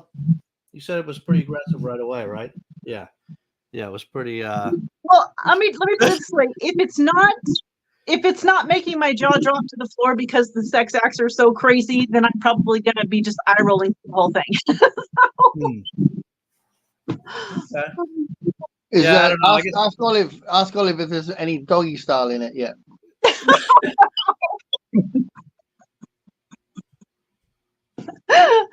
Oh no. I don't know. I don't know, Bob. I don't know. It pains me that you're reading and not the Warlord Chronicles. I'm not reading it. Olive's reading it. I can't control her. But always the dirtiest one. She does. She sure does. Ugh, Layman. Yeah. You guys like Layman? No? I've only read 2 of his novels, and I read The Traveling Vampire Show, which I did like. Mm-hmm. But like every page was objectifying whatever female was around. Yeah. And that did get a little old, but the story was so good, I just ignored it. And then I read another one. I can't remember what it was called, but it was like a take on The Invisible Man. And that was horrible. Like, just horrible. I can't even express how horrible that was. So I don't know. I don't know if I like him or not. Yeah, I read short stories by him, which were what Brandy just said, and I read The Traveling Vampire Circus as well, which I thought really kept you gripped, and it was massively objectifying women, but there was something about it that kept you reading it. Yeah, it was, the pacing and the thriller aspect was really well done. Yeah. But he's a bit special, isn't he? Yeah, the ones I read were the same. I read Cuts, which was same thing. They were totally objectifying women throughout. But Cuts was pretty it was pretty fast paced. It was pretty engaging. I had a good time with it. But and then I read another one, Halloween one. I forget what it's called, All Hallows Eve or something like that. That was not so great. But well. All right, damn it. Kindle only has Ramada in German. Jenny's already on it. Jenny's going to have this read by Saturday. She's going to learn German just so she can read it. Yeah, wow. I got to read that one. I've got to read it. Not a fan. Hello. Hey, Brian. Darn, George.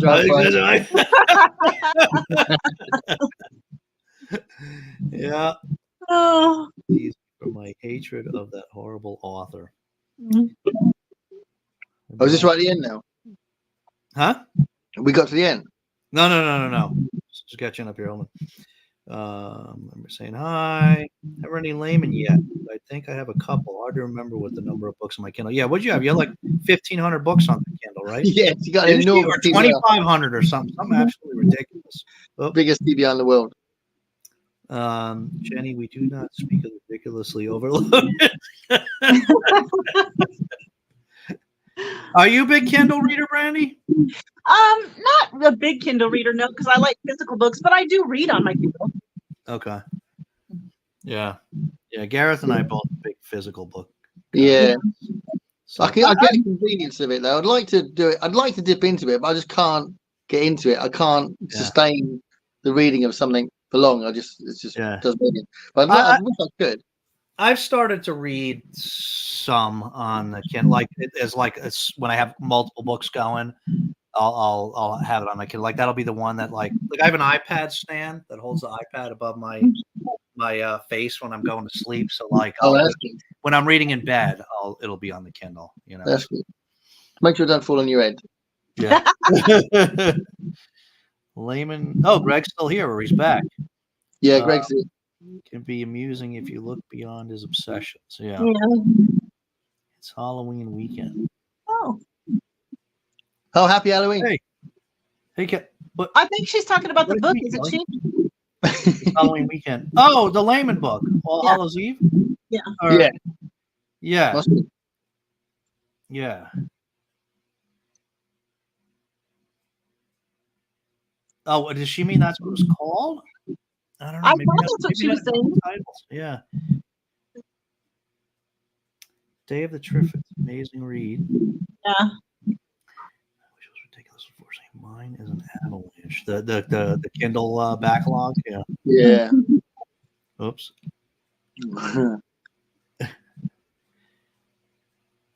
Yeah. Yeah, it does. The best opening chapters ever.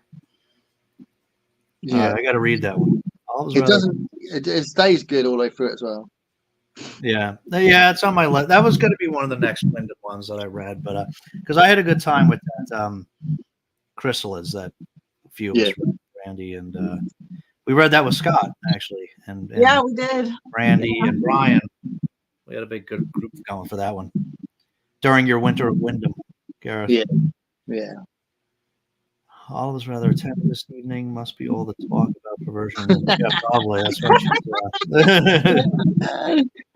would be good if he stuck to the heart, but oh my god, every other chapter is just his female body part. I swear it's actually two authors or someone for Playboy. I know. Yeah. Yeah, I actually read cuts with Pax. And she was making funny comments during that with his objectifying. Yeah. She definitely. She mentioned 51. Okay. 51. I thought it was still the 40s. Yeah.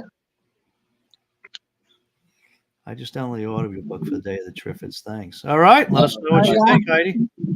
It's so good. It's looking like keep the treats and smart books coming. Yeah, is that what you're thinking? Gareth has a kitty. I did. Oh, can you hear it? There? Well, she was around. I mean, yeah, she tends to stay out of the front room, but she does. She's 17 now. She started just making these weird noises like that 3 times a day. I think she just moans a lot. But that might be what Elaine could hear. But I do have a cat, Rosie. Where are the pups? Ralph's there. And Chico's there. Oh, okay. Chico's going senile. Ralph's looking more and more decrepit every day. Oh. I've got aged animals, Dave. It's really sad. They're 15, right? You said? They're 16. So 16. Rosie's 17. They're 16. Okay. Yeah. Oh. Well, how many pets you got, Brandy? Just one cat. Just the one? Yeah. I can't bond. I can't completely bond with multiple pets, so I have to limit myself to one. Whoop. Chico. Puppies. Chico's going on the wander. Chico, everybody wants to say hi. Yeah. Chico. I was racing back up and down the room earlier, and my son-in-law said, "What are you doing?" I said, "You watch." And Chico started wagging his tail. And it's the only time he really wags his tail. He just sort of wanders around really sad and like Eeyore like. But if I run back and forth the room, he starts wagging his tail. Cute. He starts looking at me. Oh, cute, sneaky kitty. Buy Rise and Fall Dinosaurs as a gift. Yeah. That's an excellent gift. Yeah. You know, maybe I'll pick that up. My daughter gave me I think I told you, Gareth. My daughter gave me a gift certificate for Barnes and Noble. Apparently there's some I'm not on TikTok, but apparently there's something on TikTok where like you do like a book shopping spree. It's like a latest TikTok trend where you do like a book shopping spree real quick in like a minute or something. You grab as many books as you can. And she was gonna get me that for my birthday, and then she thought that I might hurt myself if I did, which was probably a valid concern. So she decided just to get me the gift certificate instead. I still have more than half of that gift certificate left. I might maybe make a trip up to Barnes and Noble and get that Rise and Fall of Dinosaurs. Yeah, and Day of the Triffids. They're about to have Day of the Triffids. Okay. Day of the Triffids, yeah. All right. Oh, wait. And the necrophiliac. And the necrophiliac. Will they have that in Barnes and Noble? I don't know. I have no idea. So, well, okay, that's fair. That's fair because do you think that qualifies as trash for Garborgus? What? I mean, it's so well written, though. I mean, when you're reading it, it feels very literary and poetic, but the subject is so cringy. Yeah, that's what qualifies it. It's never about the writing. If it's got sex and violence in it, it's trash. Okay, it's got necrophiliac sex in it, you know. That under Ollie's rules, that's trash. Okay, maybe I will pick that up then. D.H. Lawrence is trash in That's- Ollie's rules. Yeah. I mean, I read Lady Chatterley's Lover last year for Garb August. Yeah. Yeah. Well, my grandmother I think it loved has that to be book. like that anyway.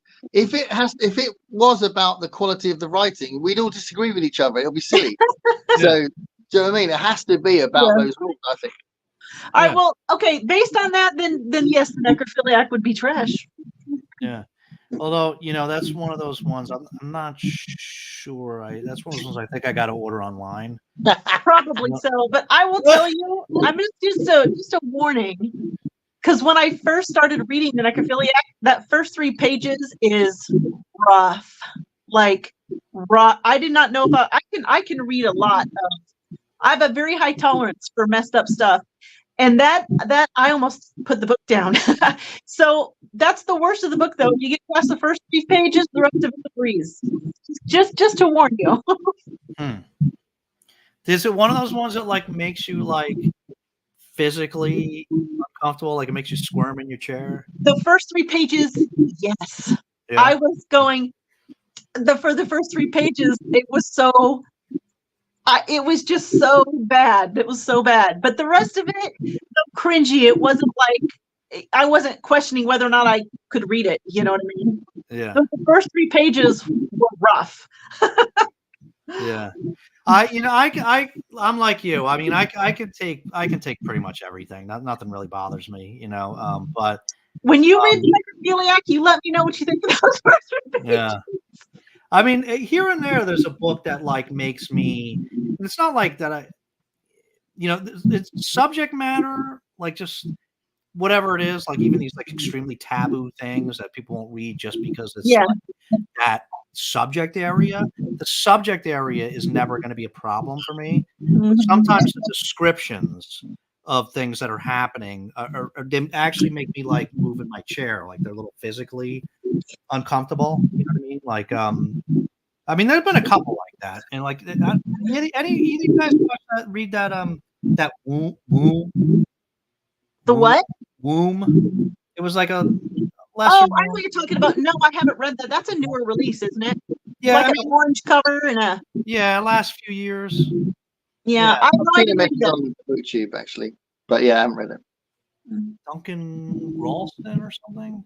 That was one of those ones that like it just because the description of the stuff I just had to shift in my chair and stuff because it was making my body uncomfortable when I was reading what was going on. I think that happened in Dead, and when I read Dead Inside too, I think I got there was a part or two where I got like physically uncomfortable, but that doesn't happen often. What else you got on the disturbing side, Brandy? Well, it depends on what kind of disturbing. So, like, I tend to shy away from horror that's disturbing because I'm not a fan of horror specifically. Like, I shouldn't say horror, but like gory horror. Like, for example, I read this book called it was by David Sodergren, and it was called The Forgotten Island. The Forgotten Island. Okay. And that one was disturbing. There was a scene in there that I don't want to spoil anything for anybody, so I won't say what it is. But I literally was so grossed out reading it that I was mad at the author, and I was like, "You just put that in there for shock value," and I wanted to say swear words at the author putting it in there. So to me, that was disturbing. I was not a fan. What was the general theme without spoiling? What was the general theme of that one? Okay, it involved a sexual assault where the guy probably got exactly what he deserved in an absolutely disgusting, gross way that I was, that made me like the revenge sort of thing, or his punishment. Yeah, it was like he got his comeuppance, and it was very. Why was that in there? I just felt like, why did he put that in there? But yeah, it was bad. I have to Very look at it. cool. What was the name of it? I mean, it was good. I mean, it's worth reading. Or? I didn't like it, but if you like horror and you don't mind like gory stuff, it's probably good. I heard a lot of horror fans really praise that book. It's called The Forgotten Island. The Forgotten Island. Yeah, and it's by David Sodergren. I haven't read anything by him. I mean, I've heard of him, but okay. All right, we got some good stuff here today. Let me just, Karen, you got to think. Let me catch up here. You got to think. Start thinking about what some most disturbing stuff you've read.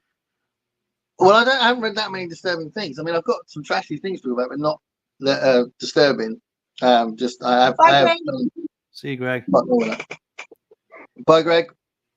Catch up. Vaughn Manor did a video on that Wyndham book that Dave held up. Oh, okay.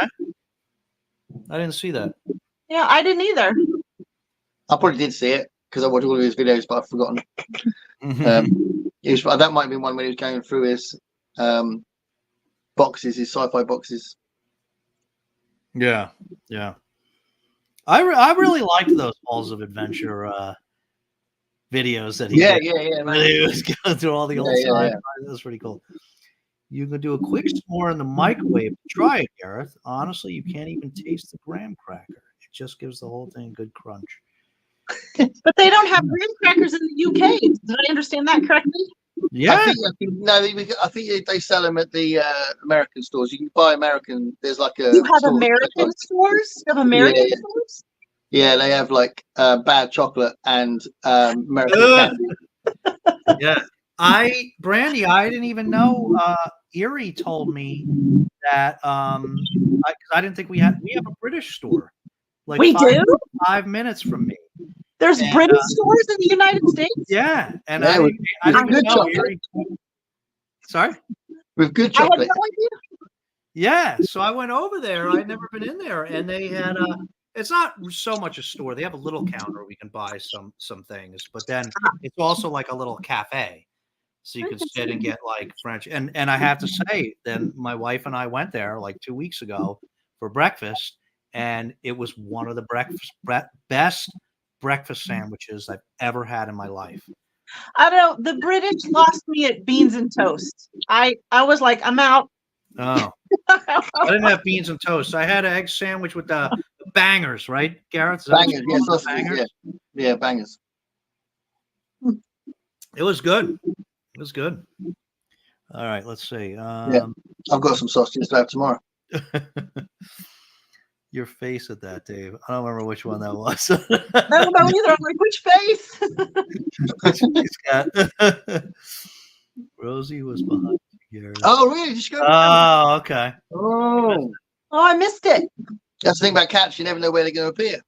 They're sneaky like that. Yeah, my dog is comatose. Constance's going to read. What's that about? What's your YouTube channel? Well, let me take this off. It's spelled like that in front of her name. The Booklectic. I'm a terrible YouTuber, though. No, but she's going to start posting videos more. She said. Yeah, she said to me yesterday she can do it twice a week. She can do it. Yeah, this is your launch pad to get twice back. a week. Yeah, but I was surprised that you cannot read. I did watch a video from you recently where you recommended a bunch of Trek books for Book Trek. I mean, it wasn't the other day. It was, I don't remember. It was in June. June, yeah. That's the last time I posted a video was June. But then you didn't read. You're not reading Trek books now. You said. No, I read 8, and then, like I said, I'd never read a bad Trek book. Even the bad ones are easily good. You know about Trek books, don't you? You've read a lot of them, haven't you? I haven't read a lot, but I've probably read 70-ish. That's loads. Well, it's not like, I mean, it's not like a lot, but it's some. You know. That is a lot. That's a lot. It's a lot. 70 books that are spin-off of Trek. Some 50 shows don't even have 70. Right. I brought these over. I'll just ask you about them now, since we'll talk about Trek. Oh, I wore the shirt for you, Brandy. Did you see? Captain Dad with the Star Trek emblem. I approve. Right. My daughter's doing that. So I got these. Actually, I don't need your advice on these because I'm going to read them anyway. Have you read these? Have you read these Blish No. little mini novelization things? I haven't read them because they are novelizations, and I heard they were terrible. And I mean, if I ever come across like a whole collection of them, I'll pick them up. But otherwise, I probably won't ever read those. Oh, see, I read last year. I found at the book fair. I had found number 10, which I don't think Blish was actually writing them anymore at that point. But I think like his wife and his mother-in-law were writing them by the time he got to number 10. But what I would do is I would read them, because each episode is like 30 pages. So I'd read it, and then I'd go watch the old Star Trek episode. And that was kind of fun doing it that way. Yeah. Yeah, because they were written from scripts, weren't they? Not written from the final episode. So there are some differences. Yeah. Right. And so I found 2 and 3 now out in the wild. So I thought maybe I would read one because we got novelizations count for Garbogus. Yeah. But then I also found this, so maybe you can advise me on this.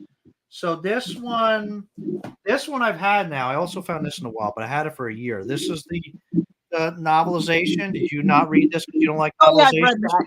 It was fantastic. It was. Yes, it was great. It was way better than the movie. Oh, okay. Because you're in people's heads a lot more. Yeah. What did you say, Gareth? So that's not hard. Well, well, to me, that film, original movie is the first half of the movie. That movie is terrible boring, but the second half is good. It gets better. It gets better. But it is nicknamed Motionless Movie, Motionless Picture, isn't it? Yeah. And they were just somebody was taking cues from 2001: Space Odyssey, and I was like, "This isn't Star Trek," But, yeah. So maybe the novelization way better. That novelization is great. So maybe I should read this instead of the Blish thing this month. Yeah, do it. Read that. Okay. Maybe I've got a bunch of them as well. I've got the first 6 books in novelization form. The first 6 films, novelizations. Because I want to read Wrath of Khan as well. Yeah. Especially a good one. But all right, and then I found this one months ago. I found this in one of those little free libraries. Did you read this one? What is First Contact? I have not read the novelization of First Contact. I heard it's good though. Yeah. One of the Is it Diane Carey who's the author? The author is Dillard. J.M. Dillard. Oh, J.M. Dillard. No, I like J.M. Dillard. She's a good Star Trek author. Yeah. You haven't read this, Gareth? No, but I love the film. Yeah. I yeah, love for sure. Definitely one of the best films. Yeah. Huh. All right. You're reading Star Trek, Gareth, now, right? Yes, I'm in the middle of a Trek book, so I've got pretty much the rest of my month mapped out now, because I feel like I've done so well with Garbogus that I'm only going to read 2.5 more books, and then I'm going to start the Adrian Tchaikovsky deep dive in September, and I want to start that early. I will start that book tonight, Gareth, and I will get it read quick. So yeah. Yeah. How much for the plan? This is weird. I can't tell you too much because I don't want to spoil it for Brandy, but this is very different from any other Star Trek book I've read. Huh. It's I don't think I'm going to spoil it too much by saying it's a comedy, but it's also lots of other things as well. It's weird. Yeah, it has to be a comedy. Just look at that cover. Yeah, but I thought it might be a bit light, but it's proper fast. Nice. You just reminded me. But it's not funny though. That's the weird thing. I'll talk to you about it once you've read it, or we read half of it. Okay. But it's intended to be funny, but it's not that funny. But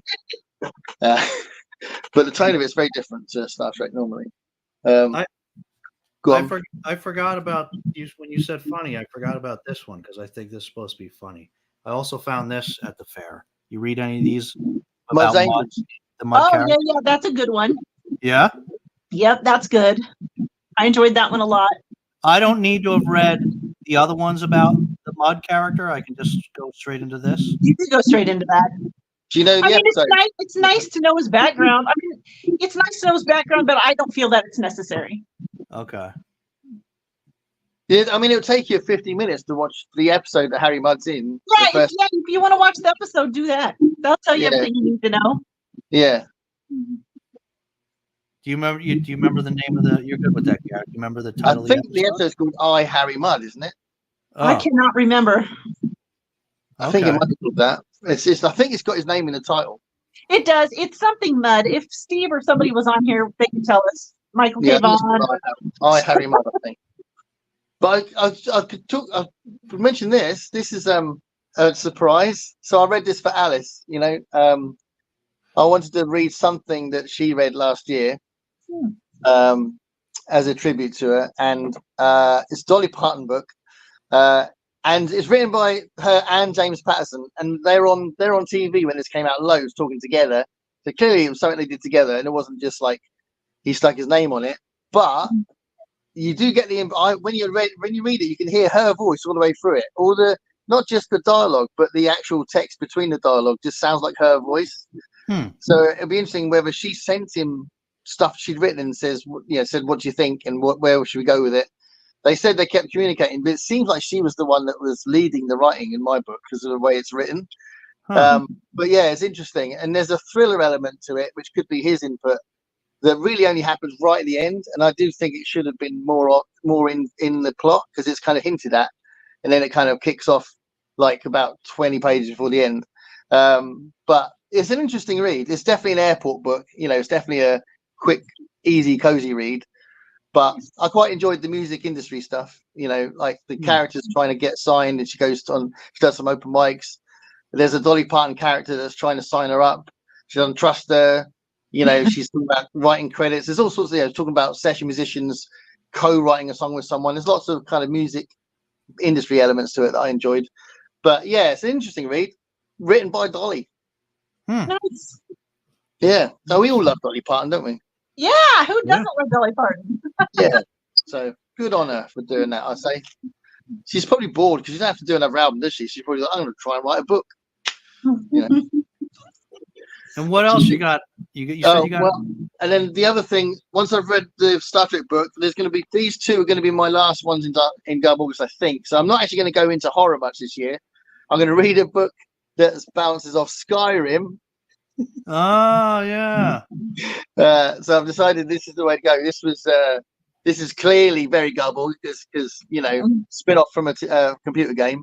But I love Skyrim, so I'll see what that's like. There's apparently 2 Elder Scrolls novels out there, so this is the first one. So I'm going to try and read that, and then this is like the one this crazy one that I bought this in New Orleans. It's by a New Orleans author, and I thought this is so gullible August. I've got to buy it, and it wasn't that expensive. What was it? $9.99. So that's all right. And clearly it's a bit of a one-off. So this is called Swiftopia, and it's right. It's a horror thing about Taylor Swift fans being zombies and like becomes like the end of the world because the music of Taylor Swift turns everyone into zombies. Gareth, you'll have to come. You'll have to. I know I saw this in a video. I can't remember if I watched that video because I don't remember what you said about it. But you'll have to tell me if that's comparable to Night of the Living Trees or whatever. Oh yeah. It'd be interesting, wouldn't it? Because I've read that. I think that's probably. I imagine this is quite short. I reckon the Night of the Living Trees is probably more chaotic and funny. But this clearly is a bit of a one-off. So we'll see what that's like. So I'll read that, and then I'll go into serious books more with the Adrian Tchaikovsky stuff. I'm really curious to see how that is. Yeah. Oh, there's a kitty. Yeah, Ninja. If Rosie comes back, I'll try and grab her. She's a beautiful cat. She's just a bit psycho. She'll be attacking me any minute. Wait, well, first let me ask. Have you you guys have both read that Night of the Living Trekkies? Yeah. And it's definitely worth reading. Oh yeah, I loved it. Yeah, okay. Yeah, it's good fun. It's basically a Star Trek convention that turns into a zombie apocalypse. Yeah. Yeah, that sounds good. It's fun. There's lots of references to kind of convention stuff. So I've sadly never been to a sci-fi convention. I'd love to go to one, but I've never been to one. But it's what you see in all the videos of conventions, like obviously everyone in different costumes and everyone's having a good time trying to get signed autographs, all that sort of stuff, and stalls that sell stuff. All that sort of stuff is in the book. But obviously running away from zombies. Mhm. Huh. And what are you? You said you're going to be starting the deep dive into Tchaikovsky in Well, September. basically, there's 5. Is it 5? 1, 2, 3, 4. Well, at least 4 books I want to read before the end of the year. Well, 5 actually. 5 that will help me catch up with him. So the 2 new ones: Cage of Souls, Children of Memory, and Bear. Oh, the sequel to Dogs of War. I've forgotten what it's called. Bear something. Okay. Those 5 books I want to read because I've had them for ages, and not the 2 new ones, but I really like him, and it's just silly that I haven't done it. So I'm just going to concentrate on him a little bit. All right. So you're not going to read the 2 new ones without me, right? Okay.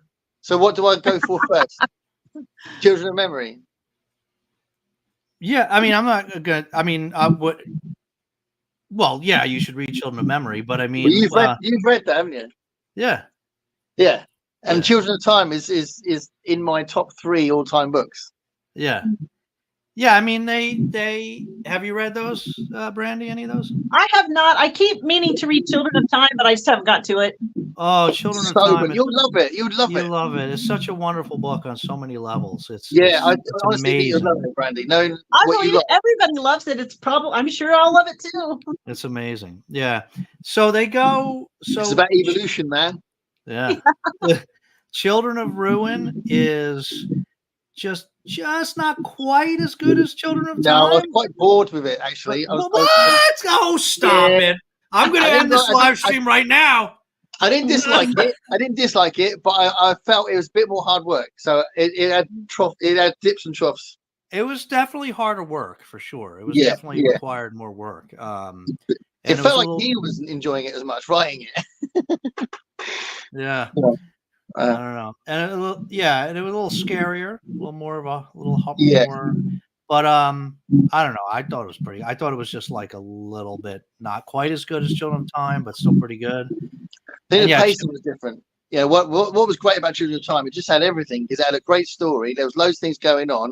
It had the 2 different plots that combined at the end, and the pacing was brilliant. Like you just didn't want to. You wanted to keep turning the page, And with books with that kind of depth and that kind of scientific inquiry in it, you did a lot of research before, didn't he, about spiders and the way spiders work, all that sort of stuff. With all that research and that, usually books are a little drier, but it wasn't. It was really right. Yeah, not at all. Kept you going. Yeah. Yeah. You get a little cat hair on you there, Brandy? Yeah, and Children of Memory is not quite as good as the ones before it, but still very much worth reading, I think. Well, it's definitely something I'm going to be reading soon. So yeah. I think it sounds awesome. So yeah, but I'm definitely interested. Obviously, we got Cage of Souls. I know you wouldn't read that one without me, but we've got to read it. We've been talking about it for ages, and then it's supposed to be really good. I've heard lots of good stuff about that. But yeah, Alien Clay sounds really good, doesn't it? Yeah, I definitely want to read Alien Clay. And what was the name of the other one again? Service Model. Service Model. Yeah. So I definitely want to read both of those. So just tell me when you're going to read it. I don't care when. I'll read it though. Okay. Because I was going to read because MJ started a group read with something, and I thought I won't do that because I need to get on to Tchaikovsky. Sarah J. Maas one. Yeah, Court of Thorns and Roses. Yeah. ACOTAR. So you read the ACOTAR stuff, Randy? That doesn't seem like your style. Yeah.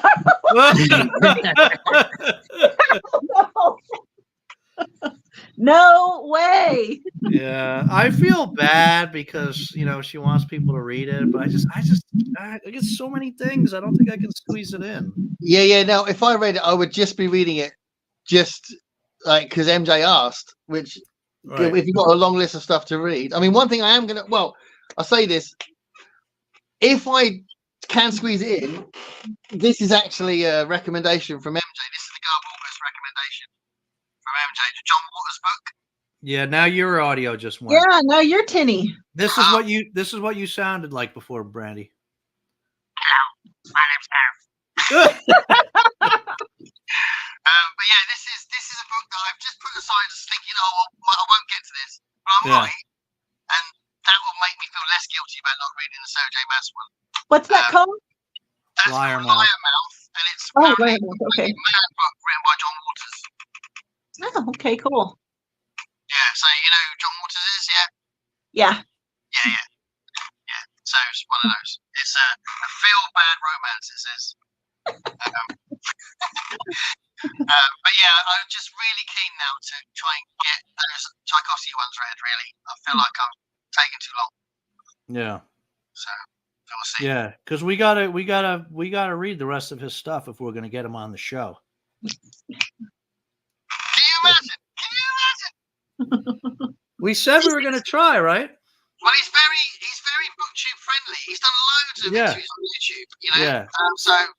See, Brandy, ever since we got Mark Scott's decree on, now we got big heads. We think we can get anybody. That's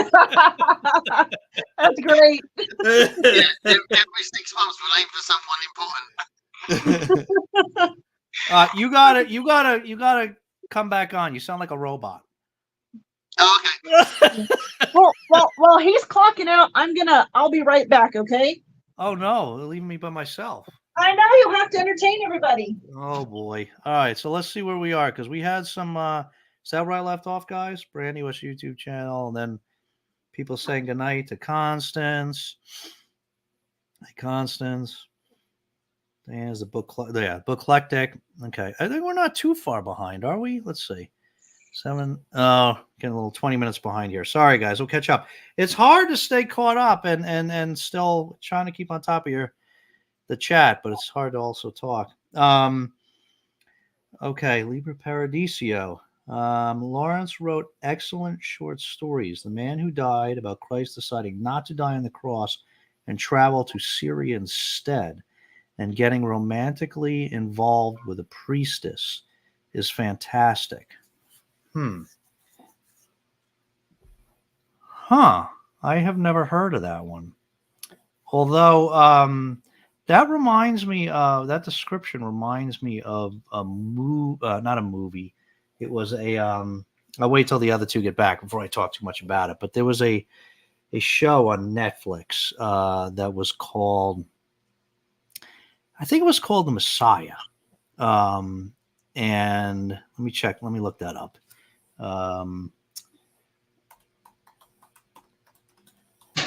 Yeah, let me see. Yeah, that's what it was called. Did anybody see that? It was like a mini series. It was a 1-season mini series called The Messiah on Netflix, and it was not renewed, which I was disappointed about. And so that description reminded me that, because it was like I shouldn't talk too much about it before anybody else gets back. Let me see where the just check if anybody else is leaving here. Oh no, we're not that far behind. I'll get you. Oh, okay, Jenny, you were leaving. Okay, see you, Jenny. Gotta get some sleep. Jenny's nodding off.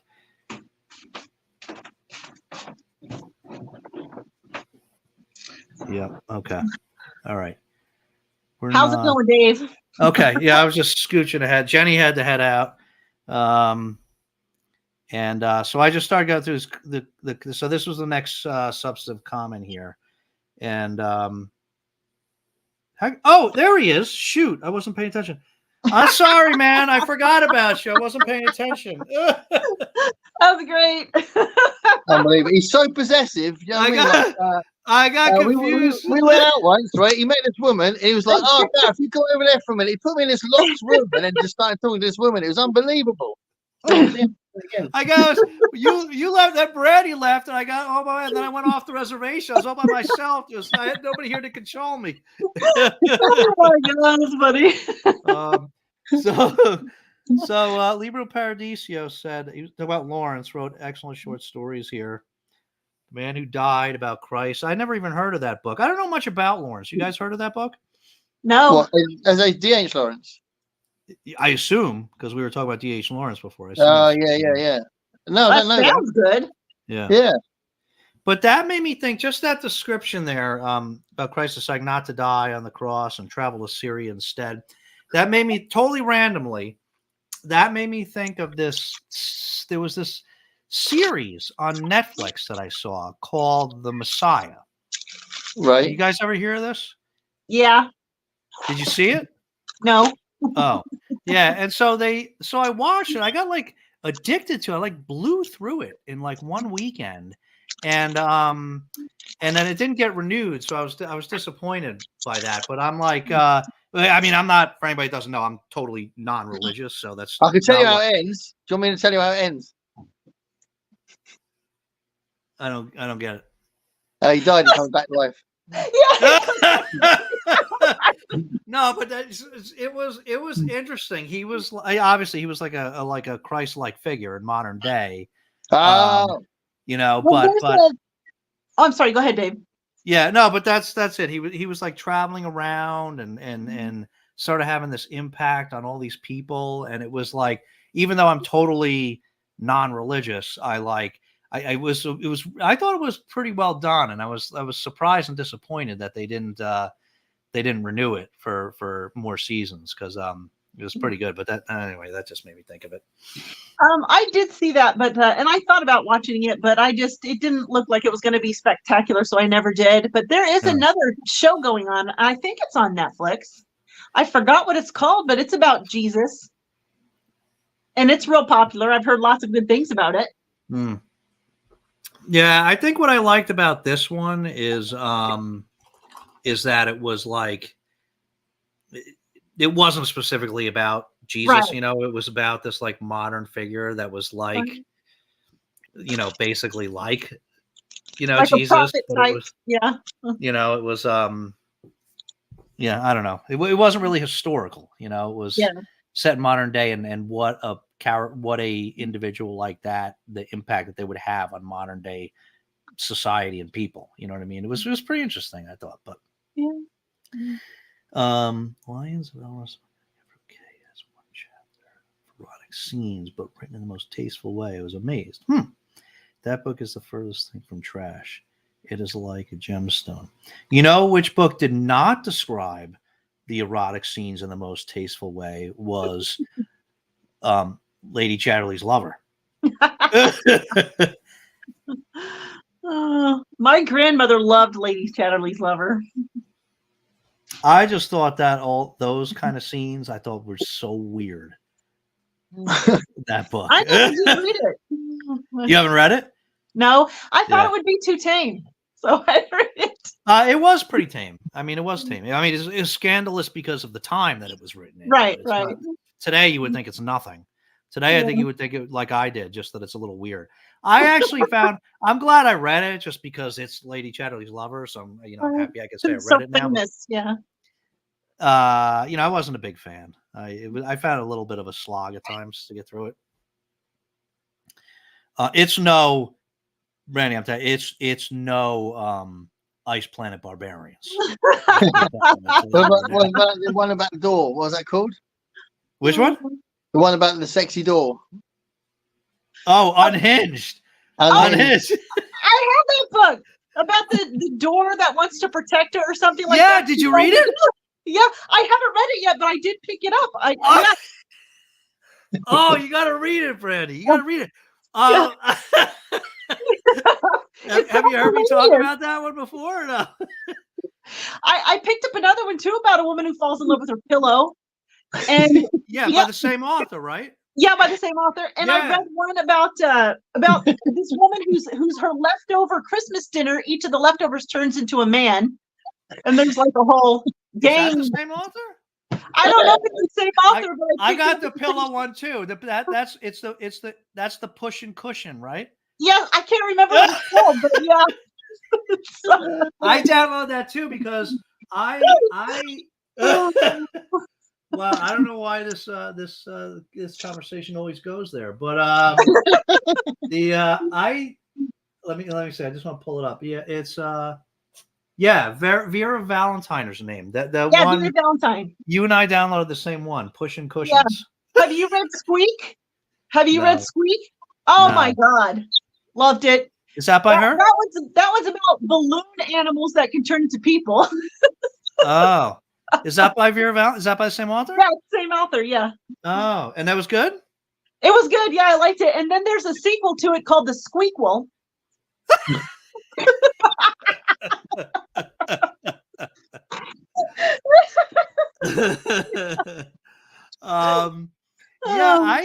That Unhinged one, I think you'll like it. I was very pleasantly surprised. I thought it sounded good. I read it. I just read it because I heard Jess over Bad as Rad too. I heard she talked about it and she had really enjoyed it.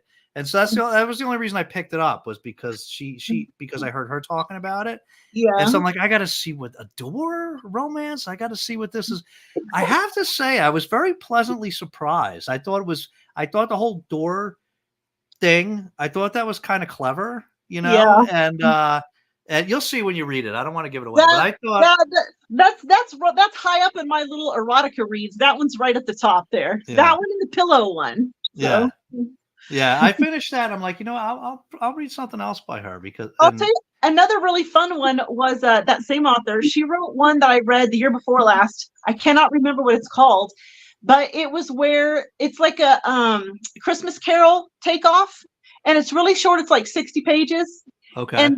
And where Scrooge is like a female, and she gets visited by all the ghosts. You know what I mean?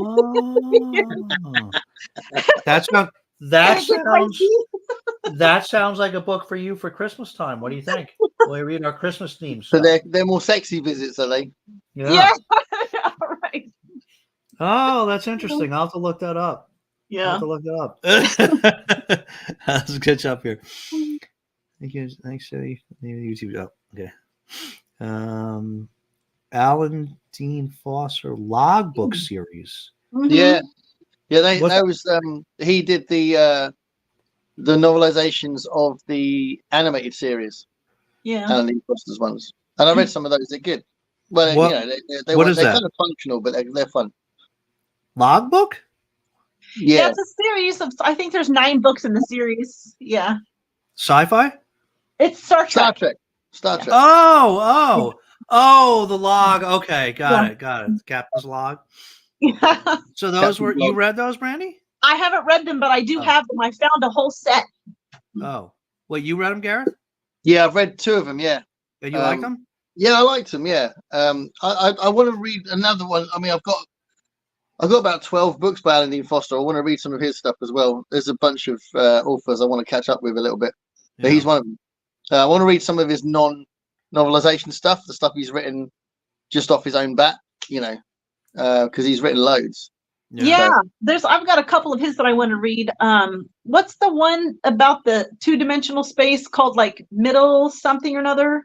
Oh yeah. You know what I'm talking about? I can't remember the title. It's something world, isn't it? Is it Midworld? Midworld. There you go, Midworld. Yeah, I got that one, and then I have Relic by him. Yeah, and he wrote the Spellsinger series as well, did he? Fantasy series. Which one?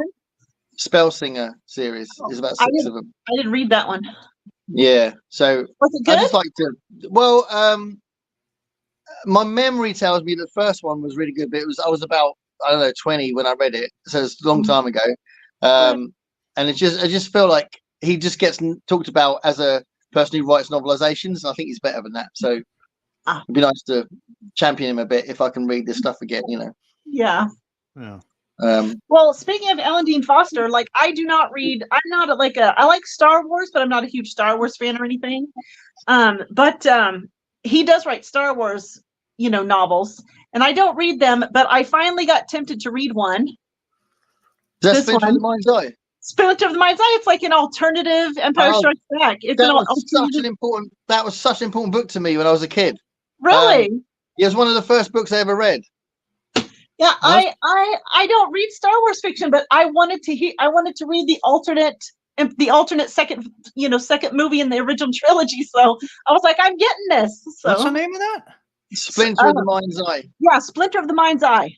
And it's an alternate version of Empire Strikes Back? He wrote it before they did Empire Strikes Back.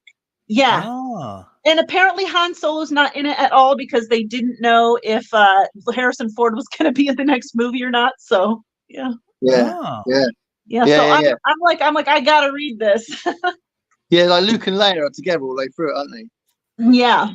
Yeah. Wow. I remember it was a really bit. I loved it when I was little. When I was about, oh god, how much? I would have been about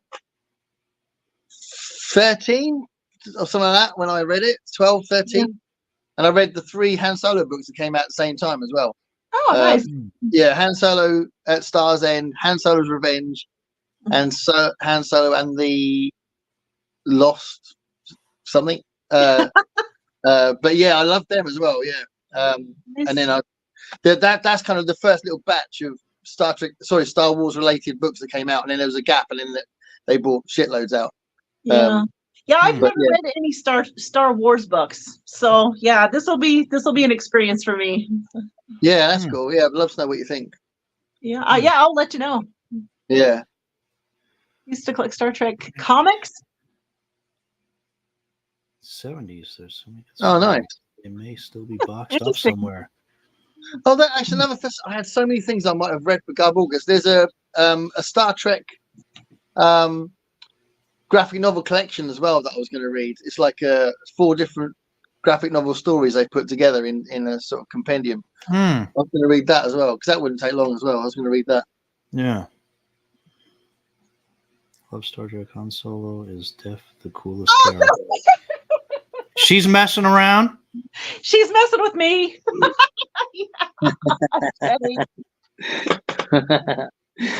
Oh shoot.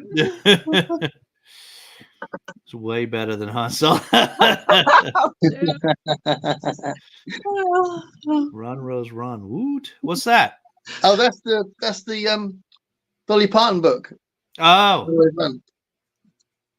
Yeah, it's a bit of fun. I quite enjoyed it. I think Alice kind of enjoyed it. She said that she thinks someone who's into music would enjoy it more, but she did kind of enjoy it. So yeah, it's a bit of fun. It's not like the best book I've ever read, but I doubt it's necrophiliac disturbing, but this description of the transporter accident from the motion picture novelization still creeps me out. Yeah. Oh. Yeah, that was more intense in the book than it was in the movie, for sure. That sounds interesting. Okay. Piquing my interest in this. You can do that, can't you, in a book? Hey, Chris. Dolly Parton, yeah. We all love that, don't we? Just like I'll tell you what, this is a bit of an Englishman hearing these American phrases. One of the things I really loved about it was the similes in this. It's so obvious that it's sort of thing that maybe a member of a family would have said, oh well, that's like blah blah blah, and some of them are really funny, but it's like it's the sort of thing that's probably in their normal language in their family. Do you know what I mean? Yeah. Some of the just the language they use, and that was fun. I enjoyed that. I kind of think too that that's more prevalent in the South. Yeah. You know what I mean? And Dolly Parton, of course, is from Kentucky or something. Yeah. It's that sort of the way that they use their words. Yeah. Do you know what I mean? It's like it's quite fun, and I want to read the BFG at some point because that's one of the things I loved about the film, the BFG, and if Roald Dahl's book is exactly the same, and the way that he talks, the way the giant talks is like that, I'd love that because I love that kind of like funny language. Like when people they make up words or they make up funny phrases. I love that. Yeah. So it kind of reminded me that I want to read the BFG. That's a bit weird. The Swifty zombie books sound like Stephen King's The Cell. I've got that to read about. Coming up on my channel next week, I think it is the second vote for the King. When people vote for what Stephen King book I read next. Do you read King, Brandy? Yeah. You do? Yeah. Do you read The Cell? I have not. Have you, Gareth? That's one of the ones that will appear on one of my vote for the King. So on the vote. Okay. I own it, but I haven't read it yet. But what's your favorite Stephen King book then, Brandy? Well, so far, let me think. Probably Salem's Lot so far. I love that. I love that book. Yeah, it was really good. Yeah, really good. That's one of the ones there's a few. There's one of the ones where he painted an entire town. Yes. And still kept you gripped, and it still Yeah. made you want to keep reading. And like he made the town was almost like one of the characters in the book. Yeah. You know what I mean? The town was like almost its own character. And I really liked the way that he described how the boy, I forgot the boy's name, but how the boy could handle seeing the vampires more than the adults could. Yeah. You know, because when you're a child, you're scared of everything. You're scared of monsters under the bed and all this kind of stuff. But when you're prepared, you're more prepared to deal with the real monster. But an adult has forgotten all that and isn't scared of anything and doesn't expect any kind of monster. You know, I thought that was brilliant. I was like, oh my gosh, that is wonderful. I loved that. He's got a real affinity with kids, though, and he's written a lot of. He can write kids so well. He's so good at it. And like when you're reading his, like the emotions that the kids have, you can remember feeling that way yourself when you were a kid, you know? Like, I remember feeling that way. Yeah, it's really clever. He's awesome. Yeah. Are we talking about the one where he's drugging and trafficking women, or the one where he's legions of android sex slave? Well, I was thinking of the one where he's trafficking women and giving them that drug to make them appear beautiful. It's I like the way that Brian's making it sound a lot heavier than it would have been attempted to do in the actual Star Trek series. It was all like fluffy. He's clearly that android sex slave. I'd forgotten all about that one, where he turns his wife into an android and he opens it up and she's always nagging him and harassing him. You know. That was a funny episode. I forgot all about that. I thought this one, Mud's Angels, was actually not an episode, but I'm not sure. Was this an episode? No, I think that's separate. Yeah. Yeah. But we were just saying, if you watch that episode, you'll get his character pretty quickly, which might give you a head start in the book. Maybe. Yeah. I'm sure I saw it many, many years ago. I don't remember that one, though. Yeah. Bearhead. What's that a reference to? Bearhead. That's the fifth Tchaikovsky book I need to read. That's the one that's the second one he wrote after Dogs of War. Oh, okay. In the same world. Bearhead. I knew it was bear something. I couldn't remember the second word. Yeah, Bearhead. Okay. Well, Olive ready to get her iPad and book it. Read all the smut on there. Service model is very good. Okay. What the Dogs of War was really good. Dogs of War is really good. That's what was the theme of that again? So basically, these are all of the characters in it pretty much are robotic animals. It's like the technology's got to the stage where they've created these war machines that are kind of sentient robots, but they're animals. So Rex is the main character in Dogs of War, and he's getting these orders, like militaristic orders, and he has to carry them out, but he's not sure that his owner, the military, is giving him the right kind of orders, and he's kind of doubting loyalty. It's really good because they're asking him to do wrong things. You know what, guys? I'm gonna have to go. My phone is almost dead. All righty. I've got like 5% left. Okay. All right, we got one more for you, Brandy. One more for you, Brandy. I just subbed. Half my subs now are from this chat show. All right. Oh, well, thank you. All right, I will talk to you guys later. Thank you. All right, guys. Brandy. Thanks. Bye. Thank you so much for coming, Brandy. All right, let's get through these comments here. Yeah. Yeah, we're going on 2.5 hours, Gareth. We said we weren't going to do this anymore. Well, ready for the purpose of being banned. Yep. Sounds like a chipmunk. That's when you were your audio went. Oh yeah. Guitar. Not just that book, but the whole series. My daughter read the whole series, and she said it was like incredibly addictive. She tried to persuade me to join MJ on that, but yeah. If I didn't have other things to read, I would do it. Just respect for MJ. But I feel like I keep not reading stuff because of events, and I want to do that. I am going to try and do Shorty September as well. So I'm going to try and intercut other things as well. Because I like Shorty September. Yeah. When do you think you're going to get to? I don't know how far you are along in the Bradbury thing. When do you think you'll hit Something Wicked This Way Comes? Yeah, that's another thing that stalled a little bit because I'm slowly going through Golden Apples of the Sun. I need to be Fahrenheit 451. Then it'll be Dandelion Wine, and then I think Something Wicked This Way Comes out is after that. So I might get to it in October. Okay. Maybe November. Yeah. Don't know. It's no rush. It's no rush. I was just curious. Yeah. Yeah, I think Brian wanted to read that with us too. I will also read. I found my Dandelion Wine. I'll read that with you too when you get to yeah, okay. Well, that's coming up soon because I don't think it'll take me too long to read Fahrenheit 451. So okay. Yeah, that I'll read that in September, I think. Okay, so Jenny fell asleep. Jenny, night Jenny. Off as well. All right, see you, Cat. Probably gone. Double dogs demanding attention. Okay.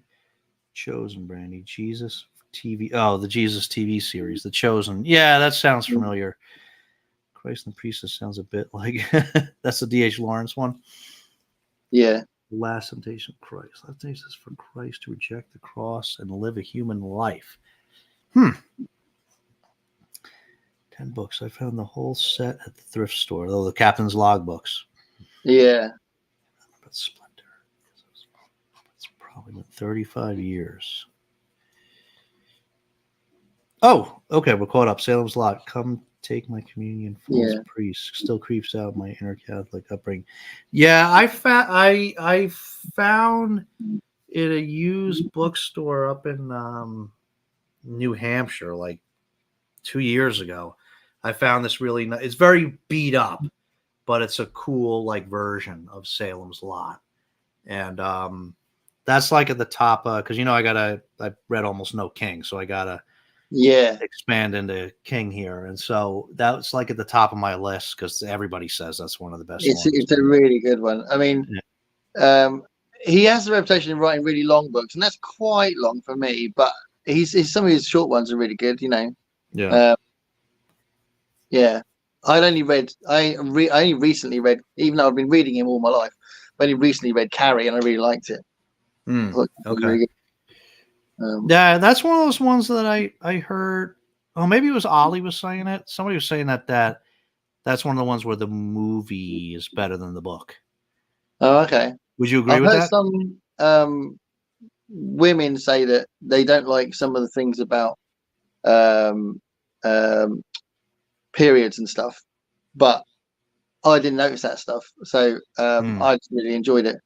Okay. But yeah, I did know the film before that. I had seen the film years ago. There's 2 films now, isn't there? Because they did a new version. Yeah, right. I haven't seen that. Yeah, I haven't seen that. But no, I think he's pretty reliable. I've read, I don't know, about I think nearly 30 books now by him, and I've never read one I didn't like. Interesting. Okay. And I thought I was when we decided to read 6 books that have Holly Gibney in it, I thought, one of these is going to be a dud, and all 6 books are so good. Yeah. But I think he's really good. He's underrated as a crime novelist, I think. Okay. Because he's done quite a lot of crime books. The first ones from the different advice people have given me and everything I've heard, whatever. The first ones I want to read are Salem's Lot, Pet Cemetery, and Dark Tower.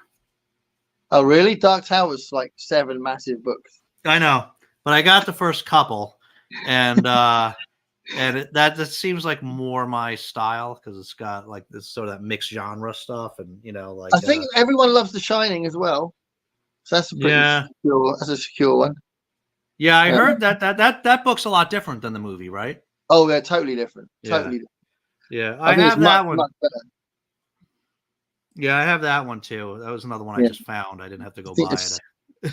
Sometimes you do get some people who love some books and don't like other books, but there are a few of his books that everybody likes, and definitely The Shining's one of those. Pet Cemetery is one of those as well. Yeah. I never heard anything say anything negative about Pet Sematary. Yeah. Okay. All right. Well, what do you think? So we're down to there's not too many people watching anymore. We did say we were going to try to start Yeah, that's fine. making these a little shorter. We're 2.5. What do you think? Should we call That's it? cool. But we forgot what our homework was, didn't we? We were going to watch a film and talk about I it. know. Does anybody remember what our homework was? We were. It Both might have been a supposed to watch. trashy film. Was it a trashy film? I don't Like remember. a sci-fi thing or something? I do remember us talking about a movie. I think it was a Stephen King one, but it was like I forget what it was called. It was I'm not going to remember now, but it was something that people were highly recommending. I guess we could go back and watch the video. Yeah, we could do. Yeah. But- we should have done it anyway. Have you seen the film Everything Everywhere All at Once? Have you seen that? Yes. I haven't seen that yet. Oh, I was not. It had got a lot of accolades. I wasn't a huge fan. Okay. And I thought I would have been with the whole.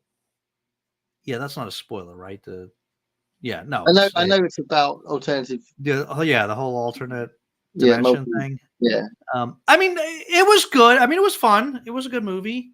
I guess I just was hoping it would be better, but it was pretty good. Right. Okay. You know what? Okay. See you, Elaine. See you, Brian. Bye, guys. Yeah, clearly we're telling everyone to go away in a way. I know. As soon as we start saying we're going to close it, I go, okay, fair enough. Yeah. Okay. I'll remember the cookies. Last thing is I just watched. It was on a list of like the greatest, strangest, movies to watch, and so I watched it. It's called Upstream Color. Have you seen that? No, I don't know Upstream Color.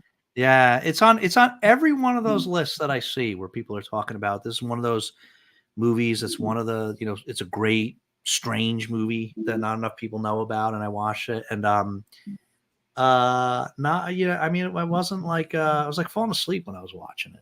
It wasn't, but yeah, I don't know. Yeah, I tell you what, I've thought about doing this a few times. I don't know if I do it or not, but I might do it because I'm a big fan of Oingo Boingo, right? Okay. Garb August and August seems to be a really good time to do a video just about the Forbidden Zone. Have you seen the film The Forbidden Zone? Wait, maybe that's the one we were talking about? Was it? Remind me, what's that one about?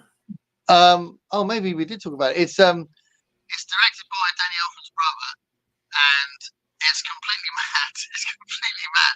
It's got I can't even explain the plot. So this woman who's played by a man is abducted by the king of the underworld, who's played by her Verchelage, the little guy in Fantasy Island.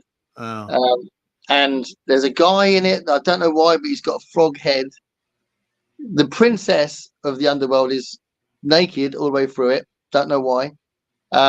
And there's a big song at the end where Danny Elfman and Boingo sing a version of Minnie the Moocher. But it's completely mad. And there's just none of it makes sense. None of it makes any sense. But it's pretty trashy because it's all like there's violence in it for no reason. There's lots of nudity in it, and it's just weird. Did you was it maybe it's called the one I'm thinking of called The Dead Zone? Is there the Dead Zone? Oh, there is the Dead Zone. There's Stephen King? Okay, yeah. That's the one. That's the one. Oh, was we gonna watch that? I don't know if we were supposed to watch that or not. Oh, that's a great film. But we were talking about it. Oh, I'll tell you what, I wouldn't mind watching that. I can see what that's on.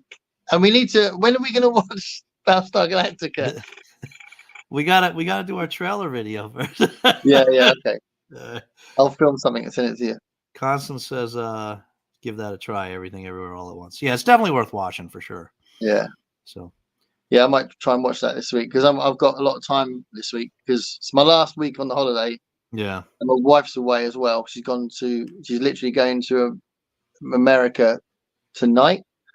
So I'll be in the house alone. Should be able to watch lots of films. Oh. And do lots of reading and lots of video making. I'm going to watch the third Deadpool film as well. in the cinema. Yeah, hoping I that's still got to still- see that too. Yeah, I'm hoping it's still in the cinema. Should be still in the cinema. I think it's the big film at the minute, so hopefully, yeah. So I'm gonna try and watch that in the next couple of days. Yeah. But yeah. All right, I'll end this here. Literally nobody left here, so I'm gonna. All right. Well, Pretty thanks much. for watching, anyone. And if you're Thanks watching for this watching. replay, thanks Those for of watching. you that are left, and we'll see you next time. Bye. Bye.